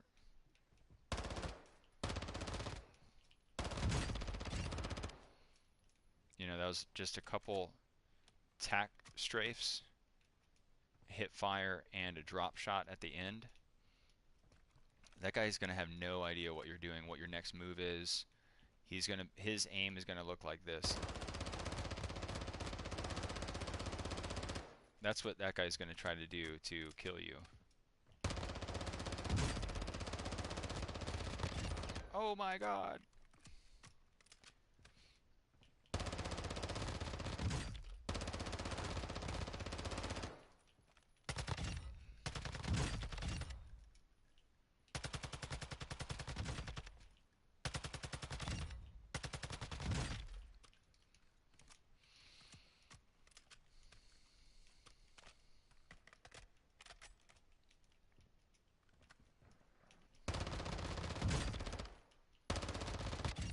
So there you can see after a slide in, I hit my jump button twice very quickly, and that popped me up. And I can't show you guys as I'm by myself, but that's what that looks like, and that's going to change your player model very drastically. You're going to go from a prone into a standing state almost instantly, and you're also going to kind of pop up in like a semi jump.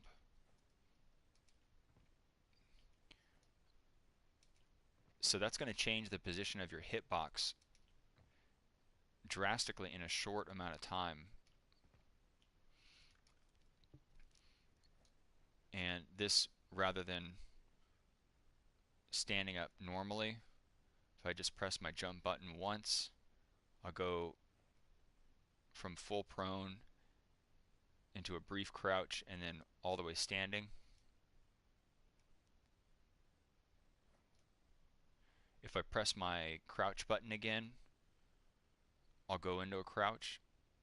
If I press it again, I'll go into a stand. If I hold my crouch button, I'll go full prone.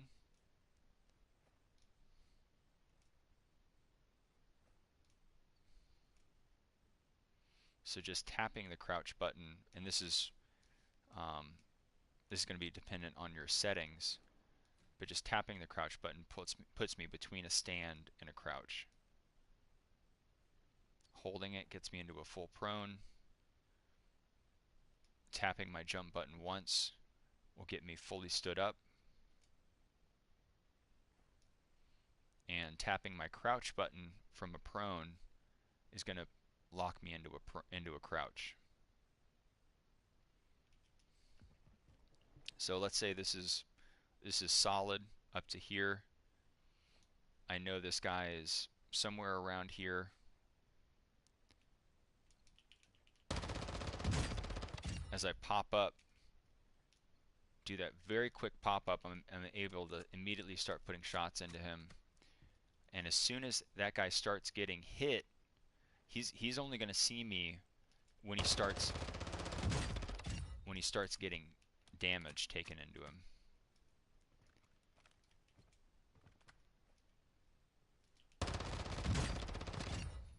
So as soon as that guy sees me, he's beginning to die. So he's going to have almost no reaction time there.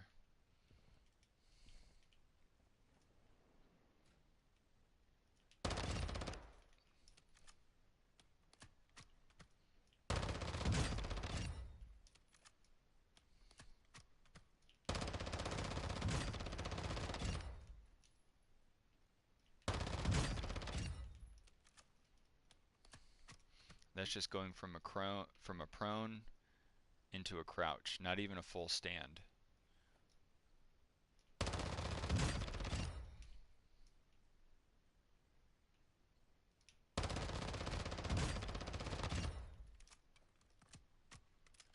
So I still have roughly half my body covered by hard cover if this was solid here underneath.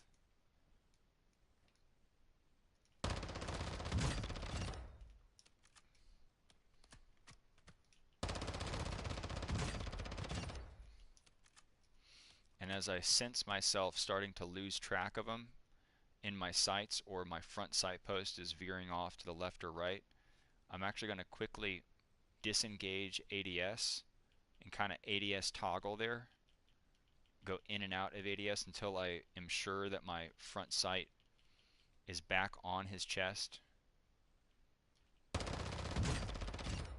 Just some ADS toggling, and you're still outputting damage in between ADS and a hip fire.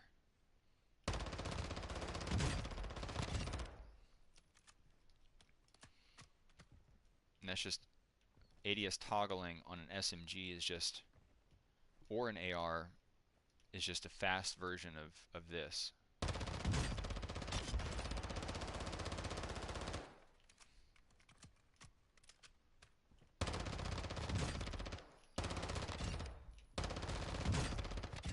So I'm using that a little bit slower close range because his lateral movement close range is going to be a lot faster and more dramatic on my screen than someone, you know, even in a full tack sprint at a longer range like this. If you're tack sprinting this entire distance, which is, let's say, like, I don't know, 15 feet or something like that.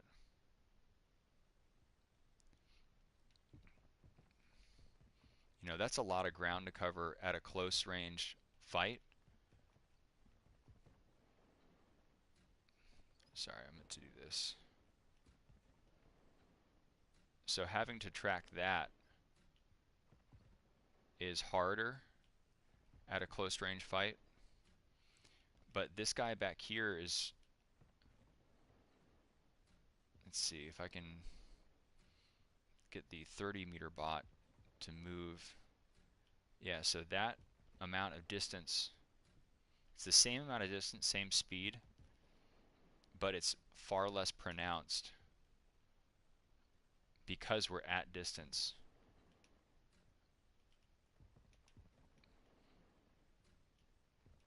If these other two bots weren't in the way, I wouldn't be getting aim assist interference. I can probably show you on the 20-meter bot a little bit easier.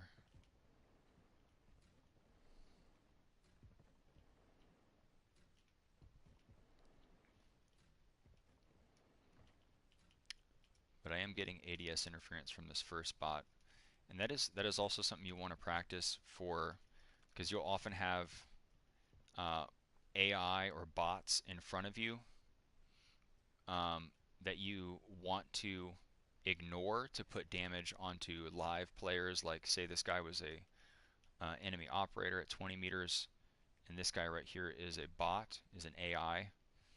You're going to have to fight through the aim assist that wants to pull you onto that closer target to stay on the higher threat, the AI, the enemy operator player that's further beyond the bot moving in front of you.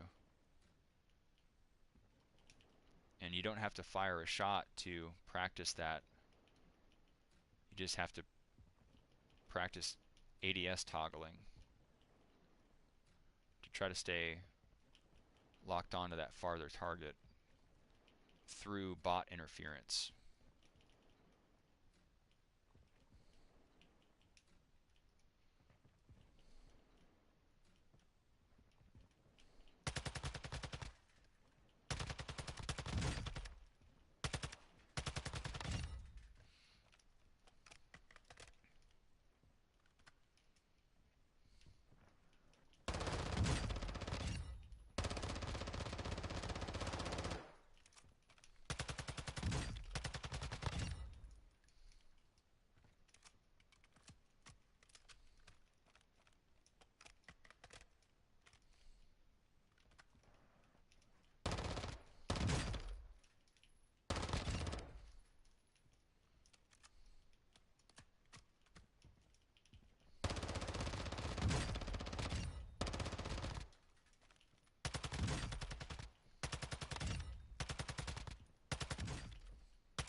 So if you can hear the difference here between the armor break on that 30-meter bot and that 10-meter bot, the armor break audio cue uh, is going to be location dependent. So it's going to be a little bit quieter and farther away on that 30-meter bot.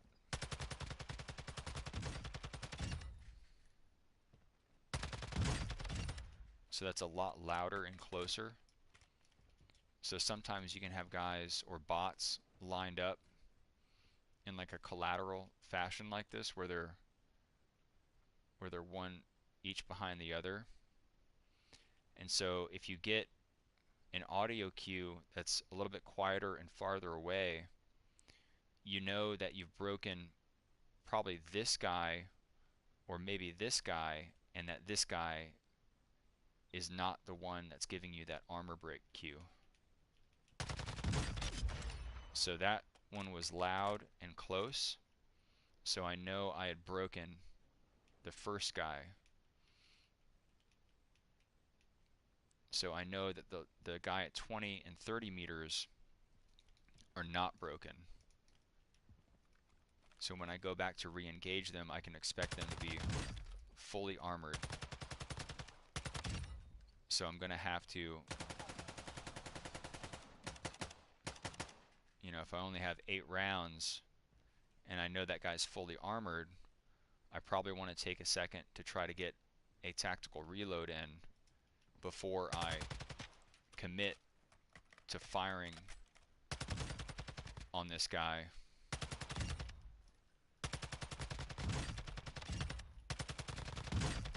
Having to waste time in a reload.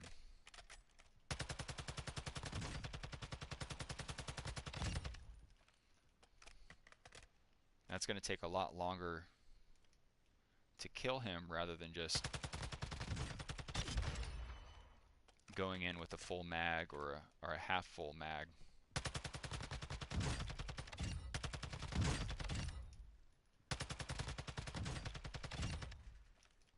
So this guy, I have 3 rounds left in my gun. I don't want to start engaging any of these guys because I'm not going to get an armor break on even the close guy with 3 rounds.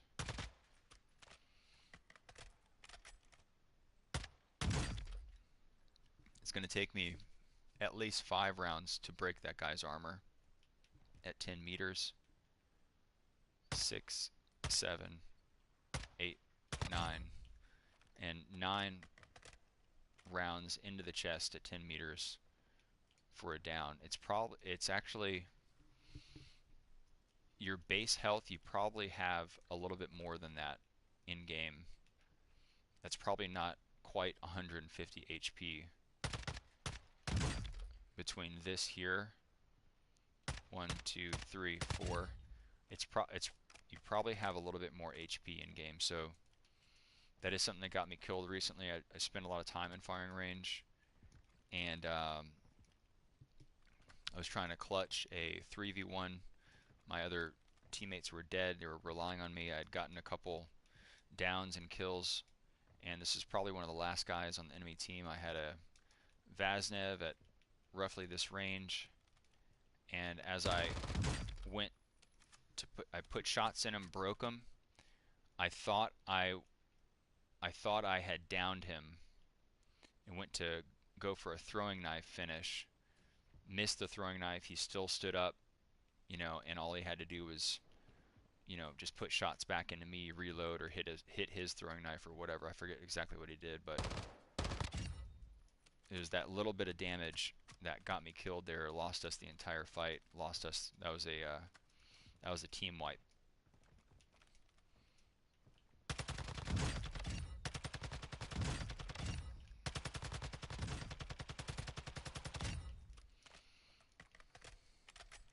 So the best way to practice is just in game, even though you're risking your gear, your loot, your insurers, your contraband, whatever. That is the best way to practice, and that's the best sense that you're going to have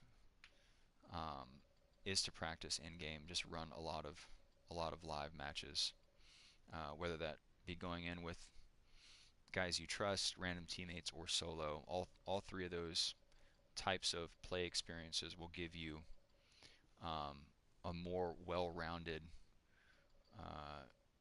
you know, sense of the game.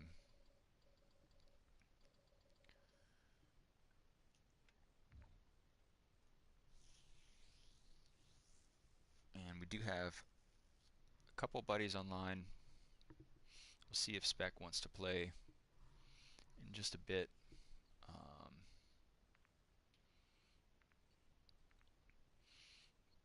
Looks like half these people are in Black Ops 6. Can't even send them invites. It's a very unfortunate, probably not intended feature, but you know, I wish I'd be able to send invites to people that are in other game modes. Try to pull them back into DMZ. A lot of these people probably boot up and go into Black Ops or multiplayer or whatever, and probably don't even think about old friends that are still playing DMZ. and they would be able to if they were pinged by the occasional invite, but cannot even invite these guys.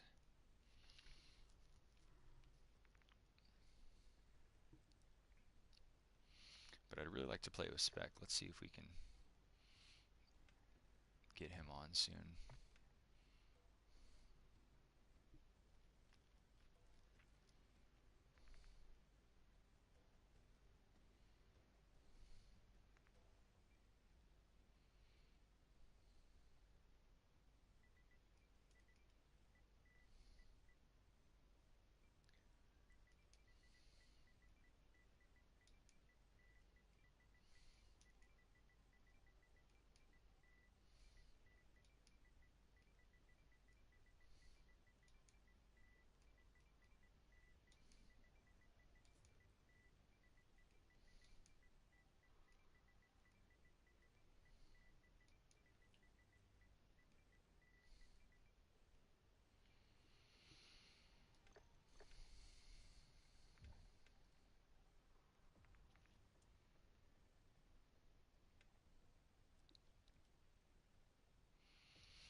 So while we're naked, we might actually just load into a round solo and go over the spawn points a little bit here. I'd like to do this just in menu, or but I'm only able to stream through a game. I can't stream as I don't even know if you can see this, um, as I pulled myself out to my PlayStation menu. Um, and, and I'm pretty sure you can't even see that as I'm pulling myself to my home screen on the console.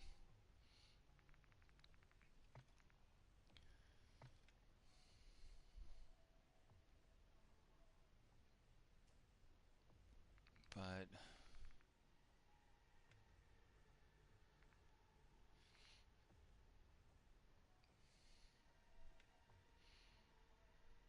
looking for some missions that I might be able to do solo naked.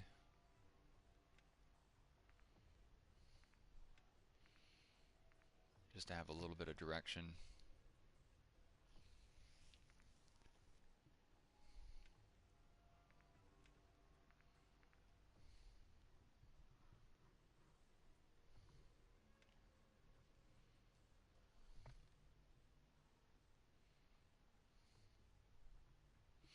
I'd like to get the Shadow Company maxed out. I can't really remember, it's been so long, but I think it does give you in-game bonuses if you have these guys, your reputation maxed out with them. But I really forget what those are. I don't even know if there's a way to check that in-game.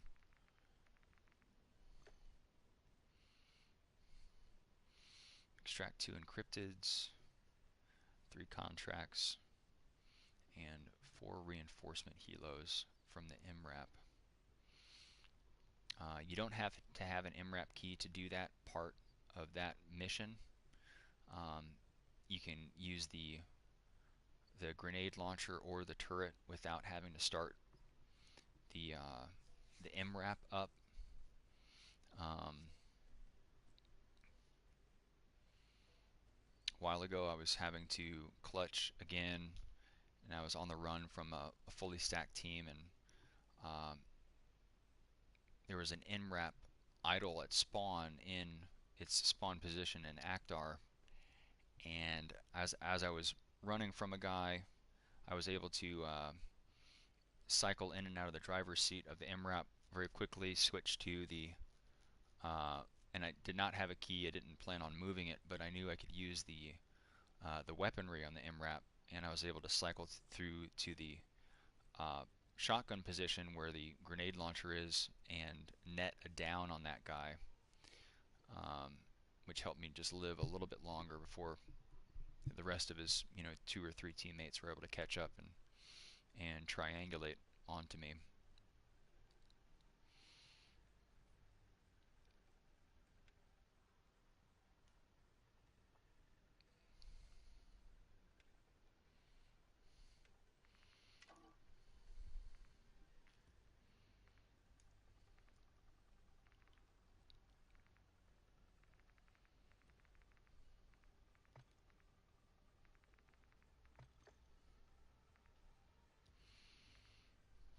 Just taking a look here, seeing if I want to maybe do a maintenance run as I go in and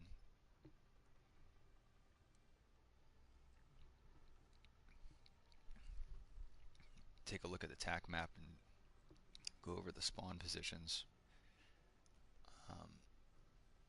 But I will be vulnerable as a solo and kind of hiding out in a corner somewhere, so I don't know if I want to lose one of my contraband weapons doing that.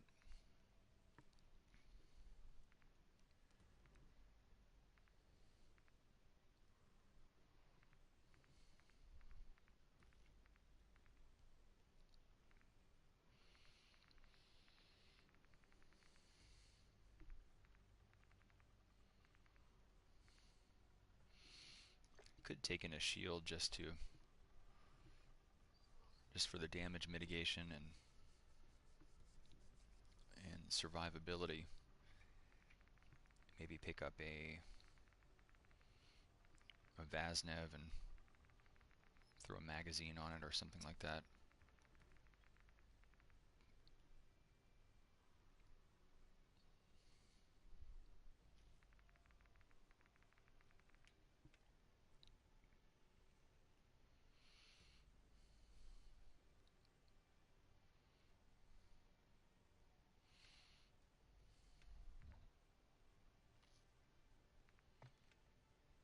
Looks like he's locked in with friends. It also gives you a glitch.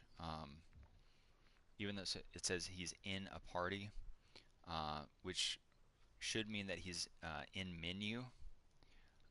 This can also mean that he's in game.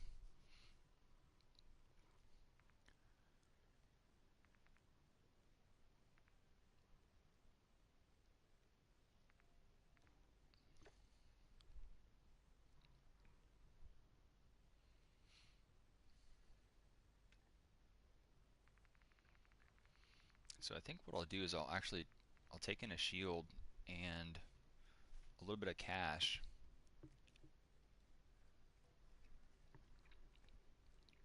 and I'll spend the majority of I'll spend the first half of the match just going over the spawn points in my tack map, and the last half of the match I will try to just get out alive. I'll try to um, secure some kind of weaponry, um,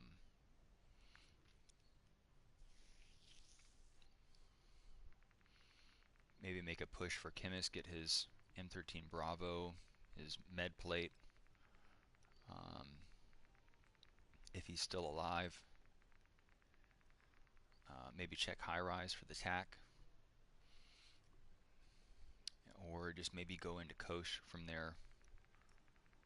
I do have about half my wallet to fill, and I do have a few more slots that I can use for good contraband weapons.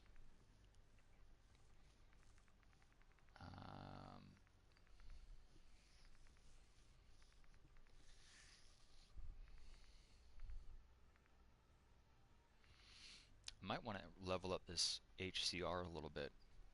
Although I don't use any LMGs, this does seem like the most usable one. And this build, even though this is a ground loop build from Koche, it's the first time I ever ran into this. It just has a very basic ADS laser, a heavy barrel, and a very lightweight angled foregrip. But it felt like it was locking onto the bots and Koche very, very well.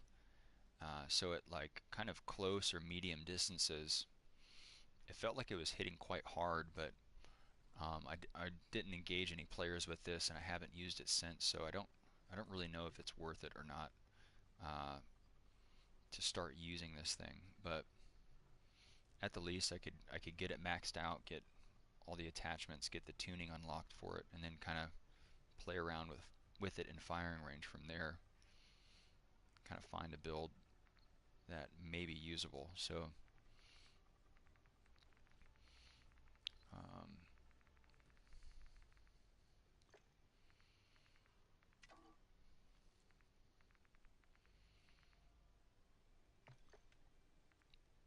I might just take in the HCR and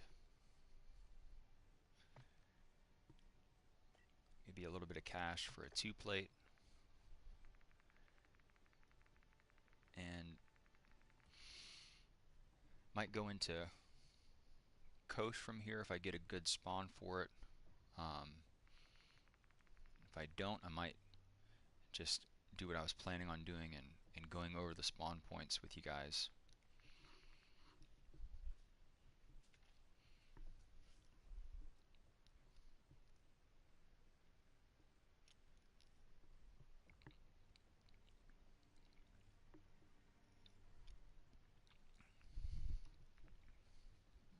If I get into game and I do end up getting a good spawn for Kosh, or if I have to do some fighting early on to survive, I might actually pop one of my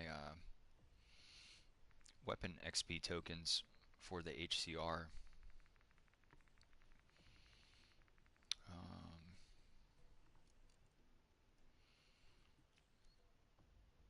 I do have a good deal of these left over. Not too many more weapons I want to, that I don't have leveled up that I need, so I have plenty of these to spare.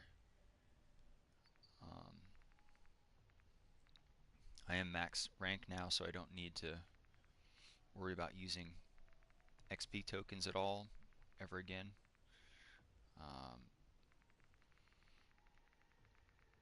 And they're, these are,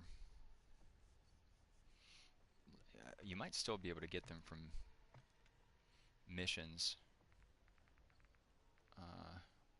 Yeah, you do. Yeah, you are still able to get some weapon XP tokens, maybe some rank tokens. Might just all be weapon XP though. But you're getting experience anyway, which will count towards your player level.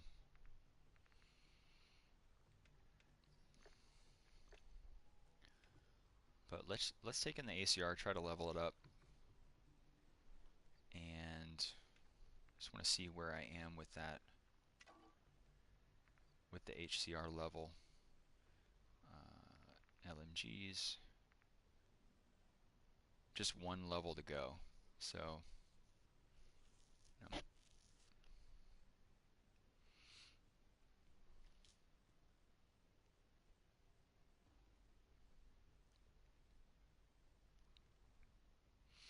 It's interesting. It does have a higher fire rate than the TAC.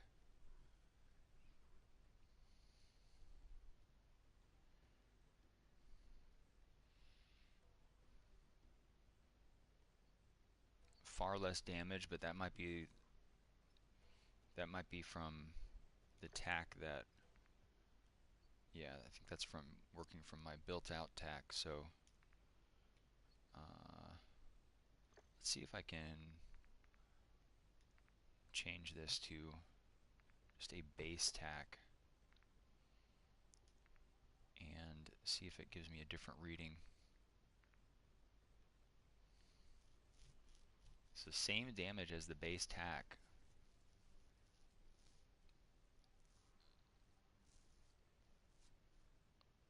A little bit higher fire rate.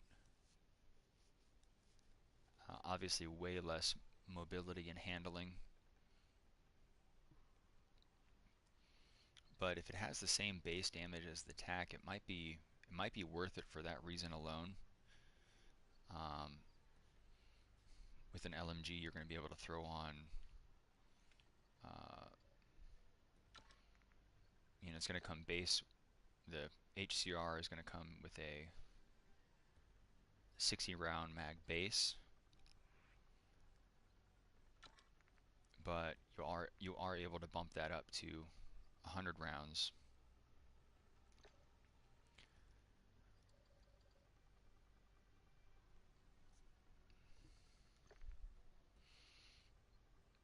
let's go ahead and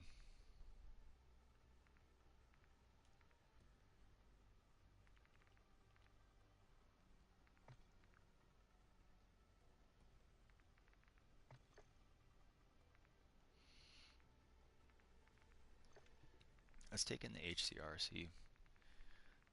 see what it can do.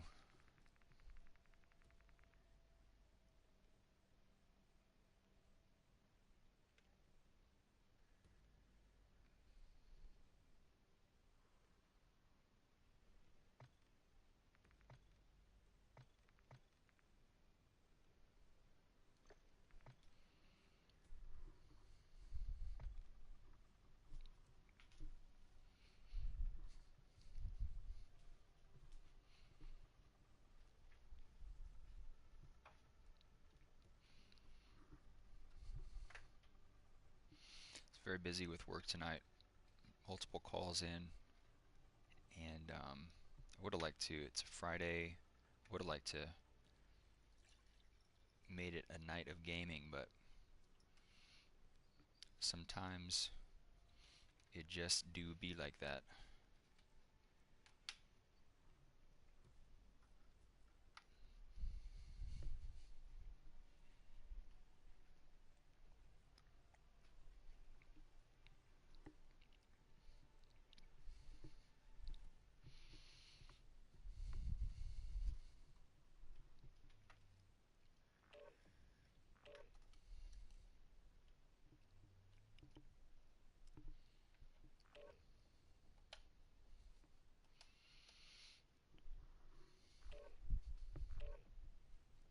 As I get into game, I'll bump up my in-game audio to 100%. So you'll have a much harder time hearing me, but don't strain yourself.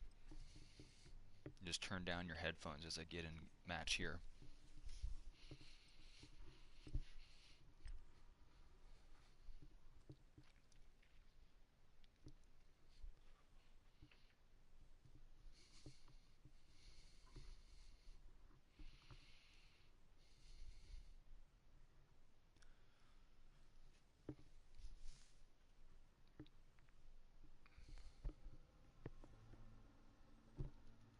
Alright, I'm going to bump my audio up now.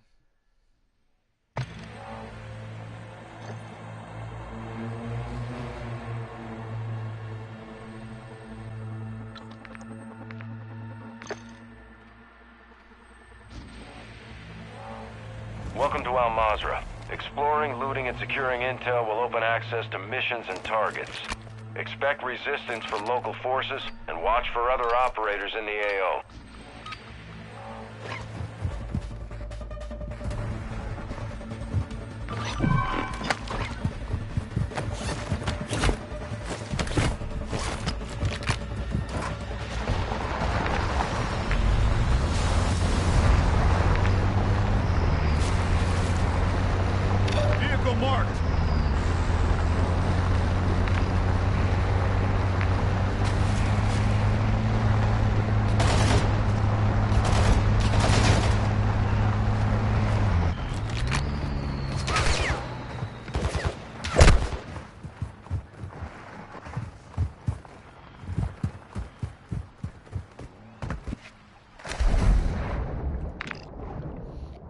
Scuba from this gas station real quick and jump into code here. Ultra One, enemy threat is moderate near your location.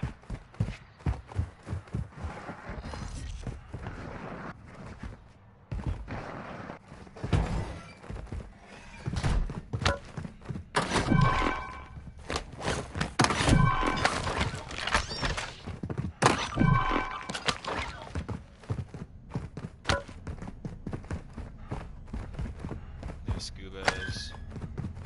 Could get a set of these though.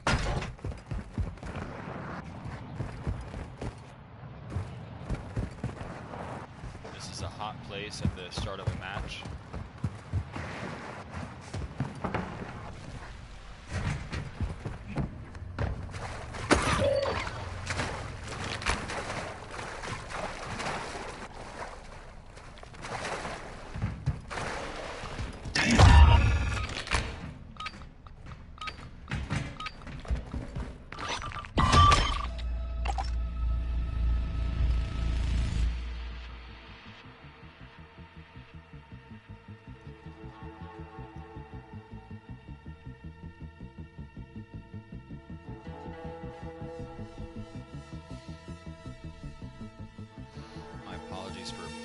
up the audio all at once. Usually I do that in a slower gradient.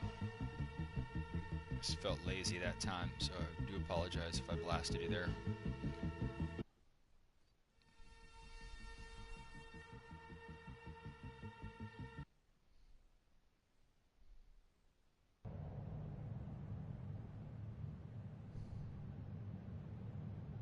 But here I'm going to bump down the in-game audio just a bit so you can hear me a little bit better.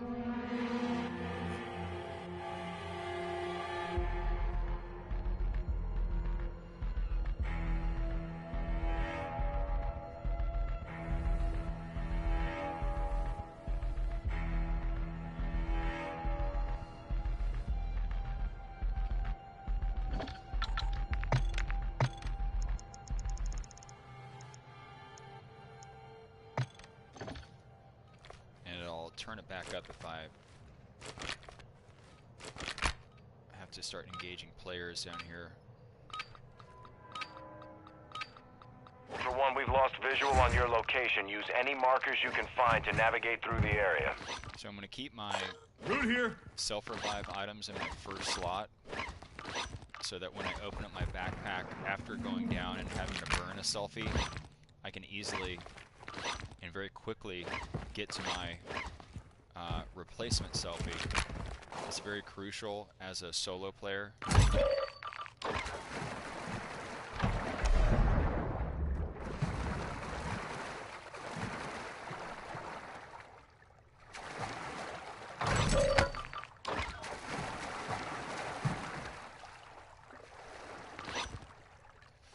So since I'm running a small bag, I might...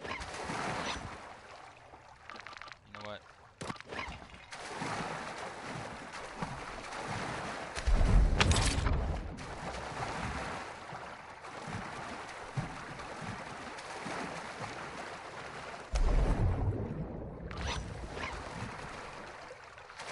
Set of nods down here.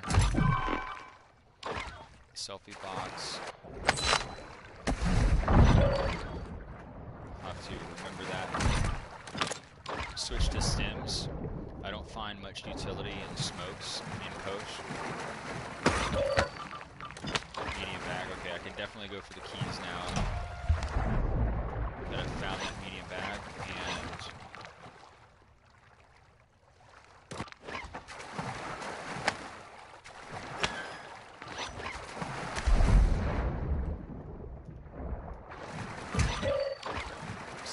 acidic for a temper, and there is.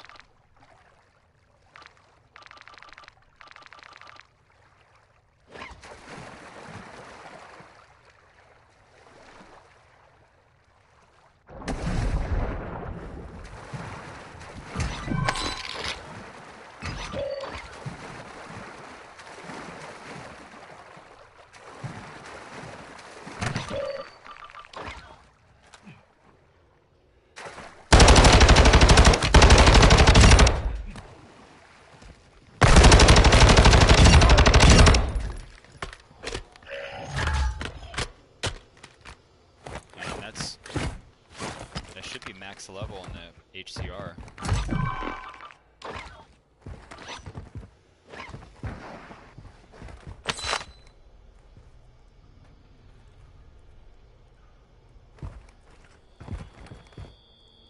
Sulfuric acid scientist notebooks.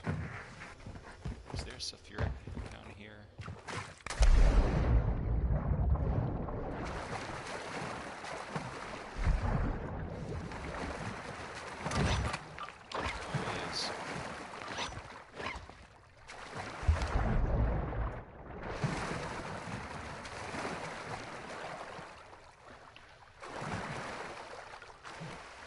So I'm going to see if I can deposit this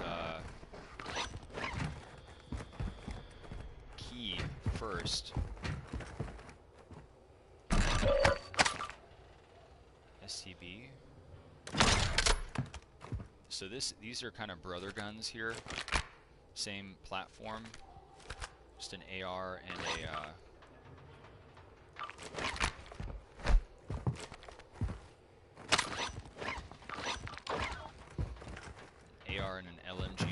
the same gun. Oh my god, almost.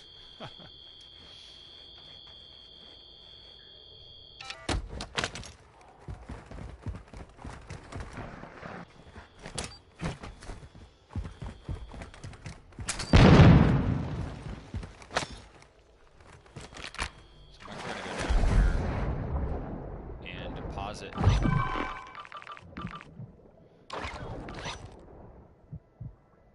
that first key.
Looking for the second key down here.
Take one more look over there.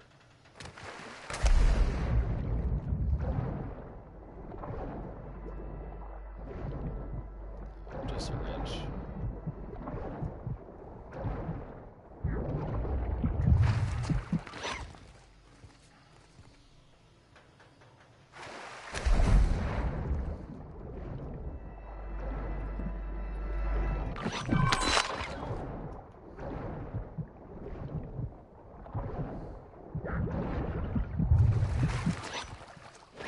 So I don't really feel like risking it for those farther rooms.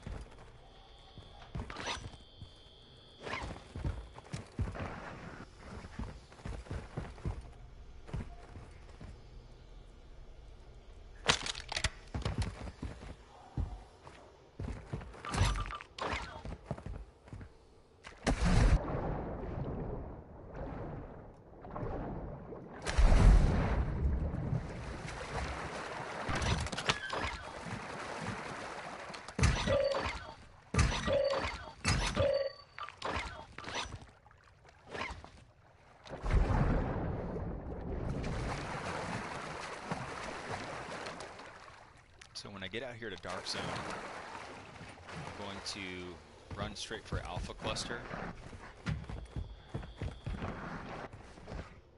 to open it up with my cables and battery.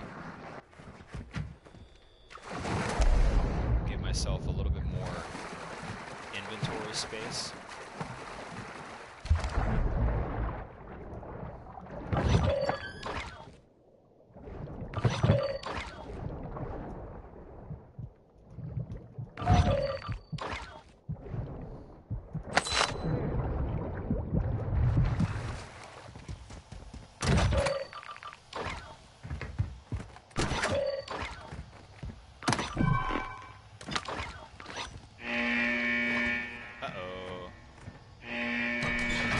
Sounds like somebody's here.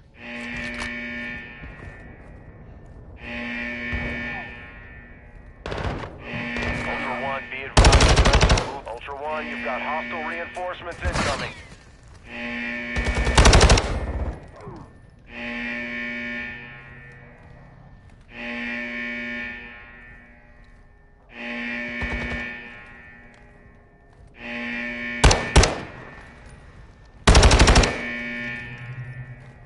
Somebody's in that slot by the door.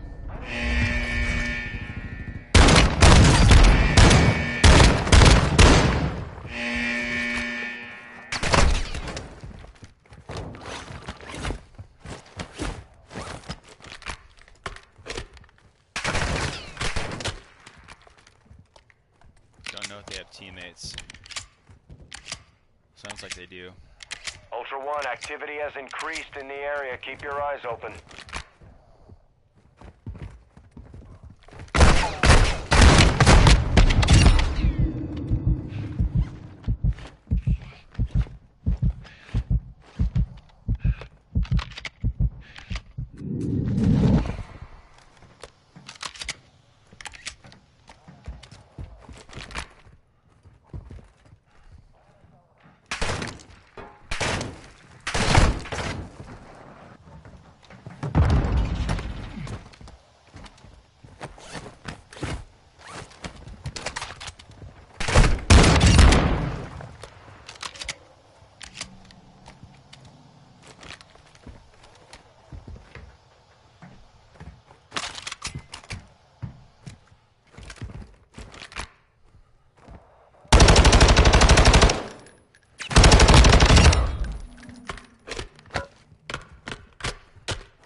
So he's gone.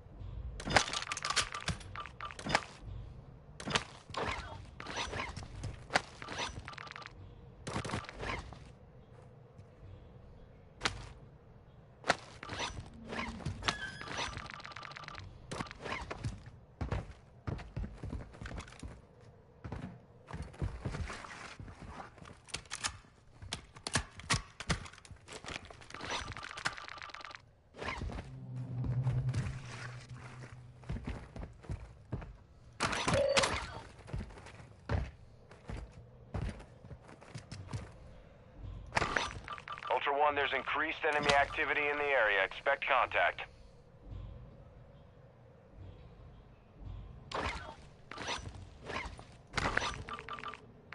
Ultra One, tag secure. You're being tracked by enemy operators. Stay frosty.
I have proxy chat disabled. That guy might have been trying to talk to me, but I wouldn't have known. I should have turned on my proxy chat there to see if he wanted to be friendly or not.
Sounds like there's some stuff going on down here.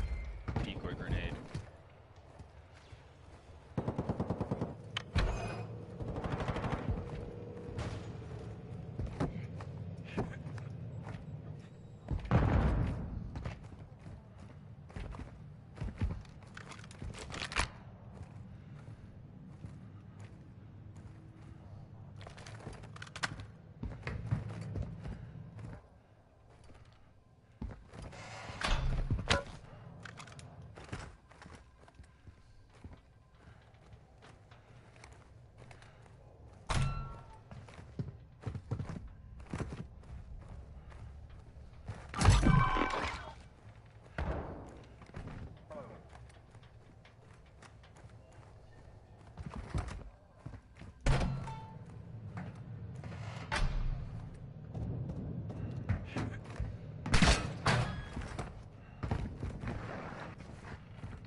Ultra One, be advised. Hostile active. Ultra One, you've got hostile reinforcements incoming.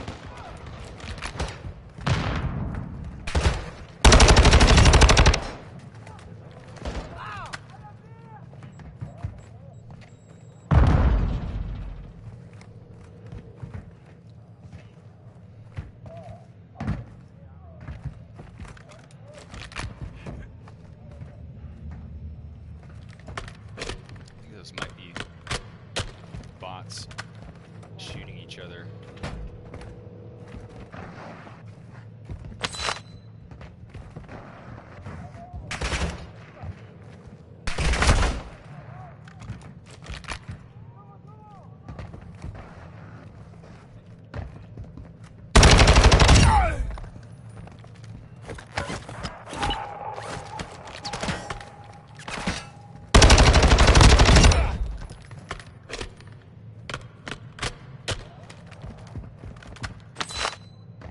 Get my tempered vest real quick.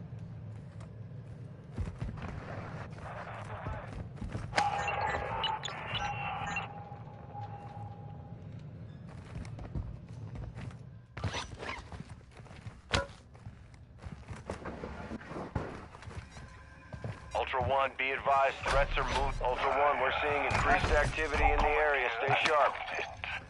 Other station has the new shit. Trial number 87. Or items go in the box, just like the drops.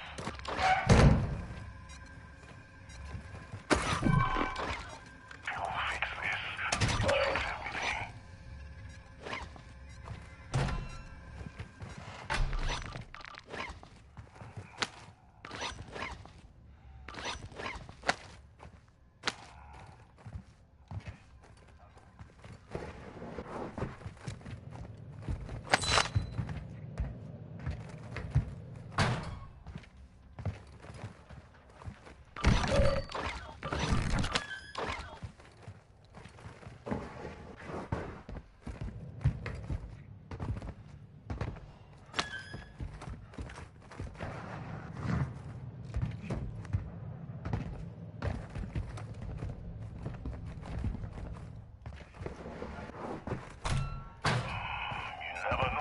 lurks in the shadows around here.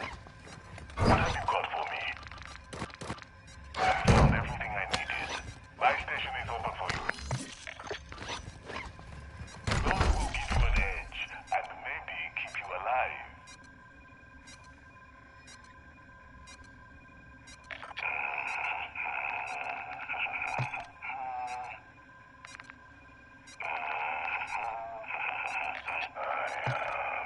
Trust me, it was on the list. You'll fix this. You'll fix everything.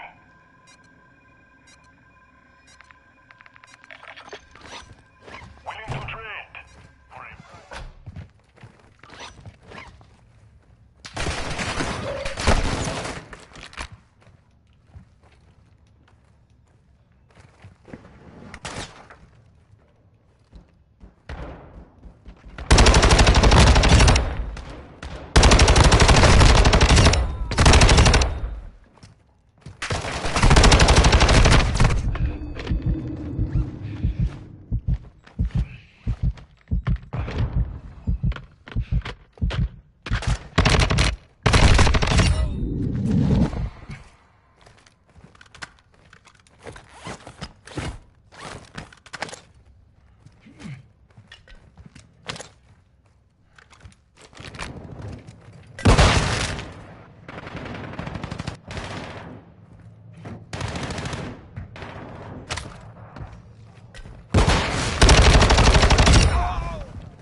أي لحظة.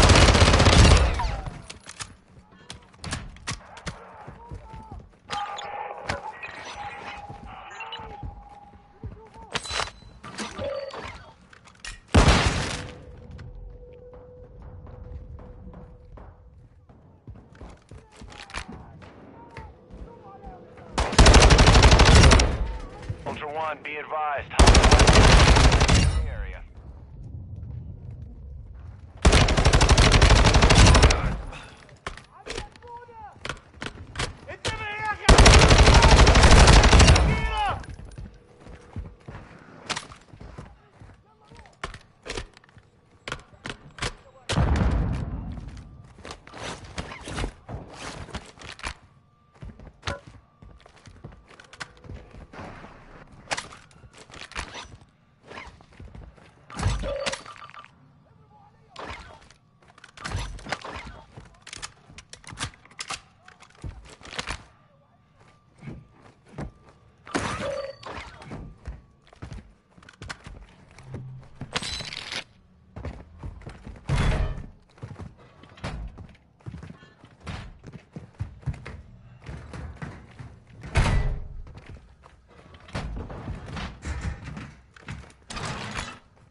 Ultra One, be advised, winds are picking up. Move to an extraction point.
Alpha Fuster to extract. A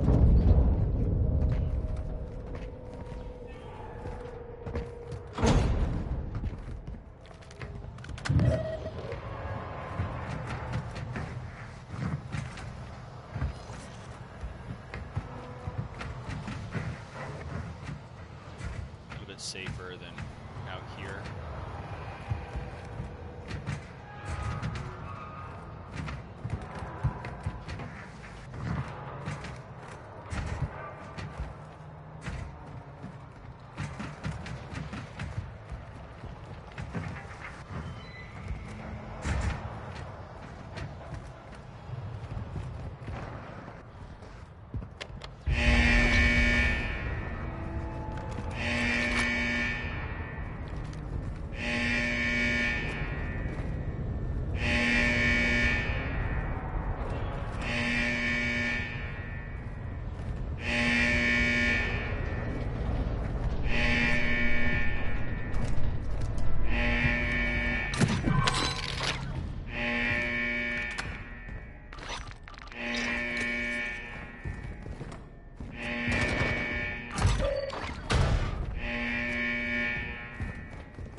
Ultra One, actual. Radiation is spreading through the area. Advise moving to an extract point.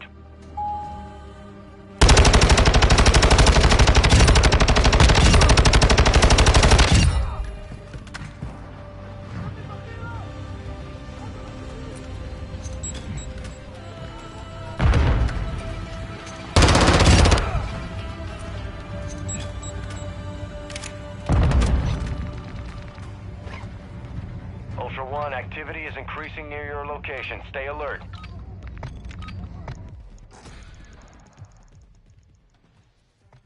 All Ultra, communications resecured. Down there.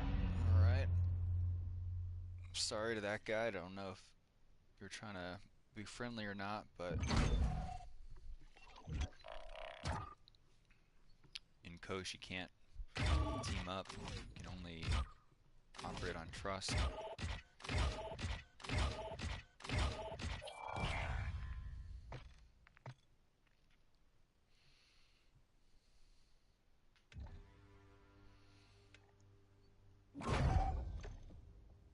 we were able to get that HCR to max level. Take a look at the STB. That guy's Rising Demon. A bundle for the Vel.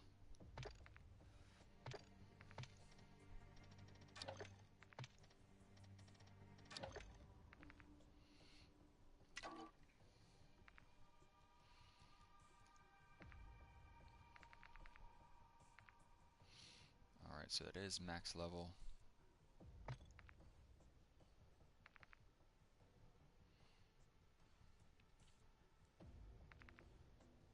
Let's see.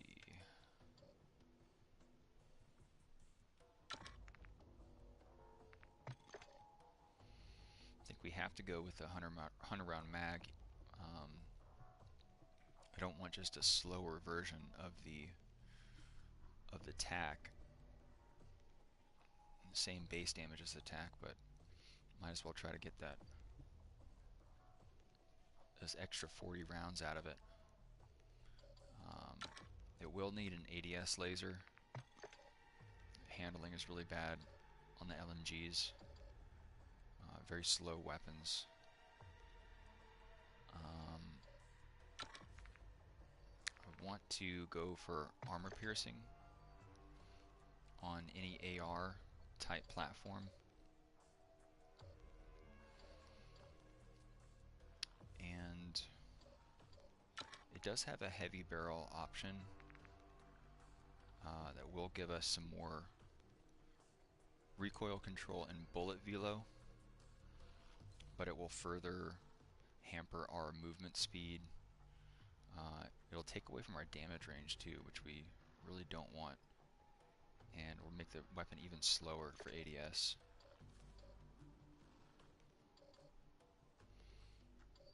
So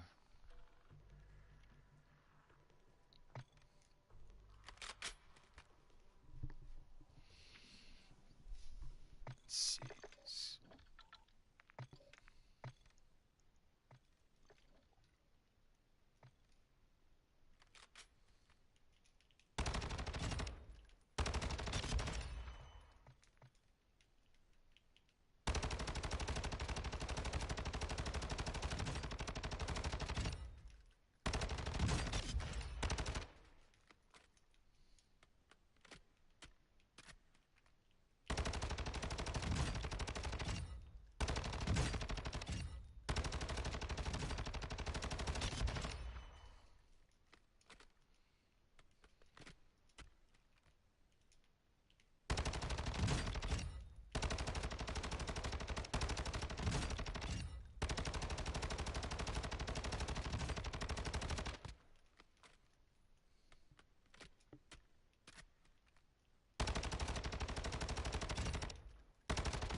We do have tuning now, so we may be able to compensate for that really slow ADS time.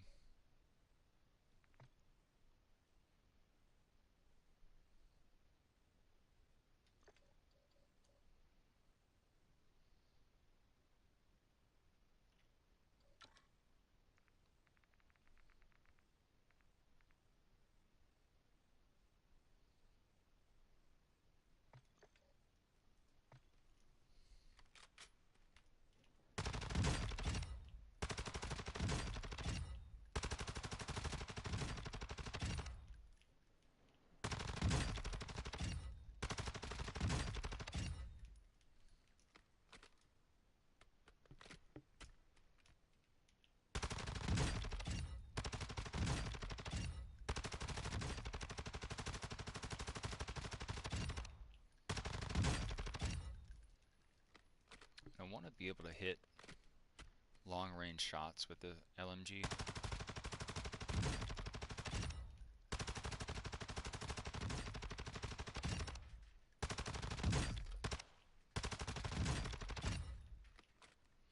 But adding an optic to this thing to make that easier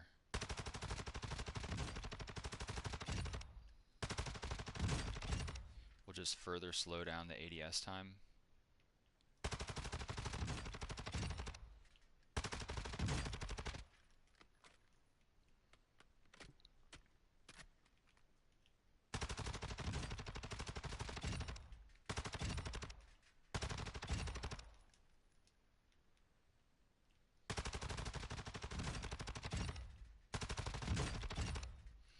I want to see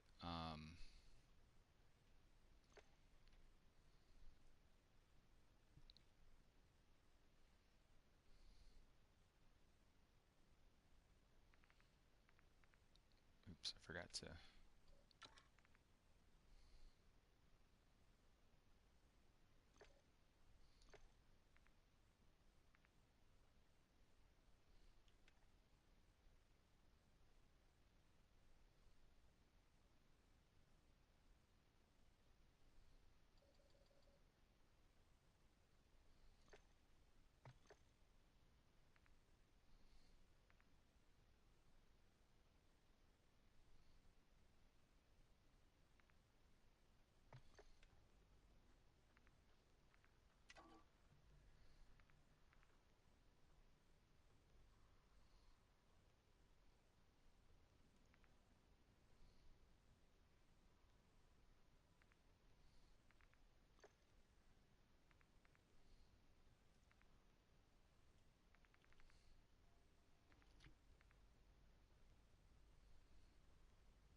It's hard to tell.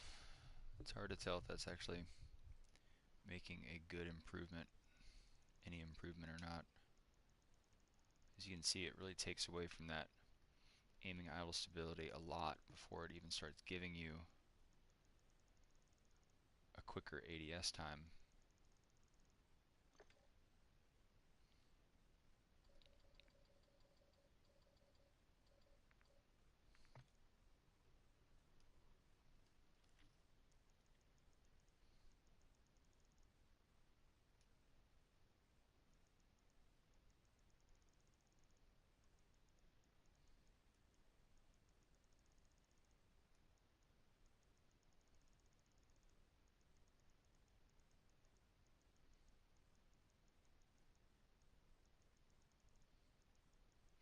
This is that diminishing returns territory I was telling you about, where you're pretty much maxed out on the beneficial stat, and then it'll start taking away from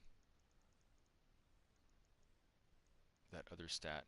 And it's happening before that, like long before that. You're losing a lot of aiming idle stability, and you're not getting anything. That whole time you're losing aiming idle stability, and you're not getting any faster on the ADS time, it seems like. So you have to take 100% of that debuff before you actually start getting into a buff.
really do need that ADS time, and that might be worth it for the reduction to aiming idle stability, but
getting a call. Gotta go, guys. Sorry.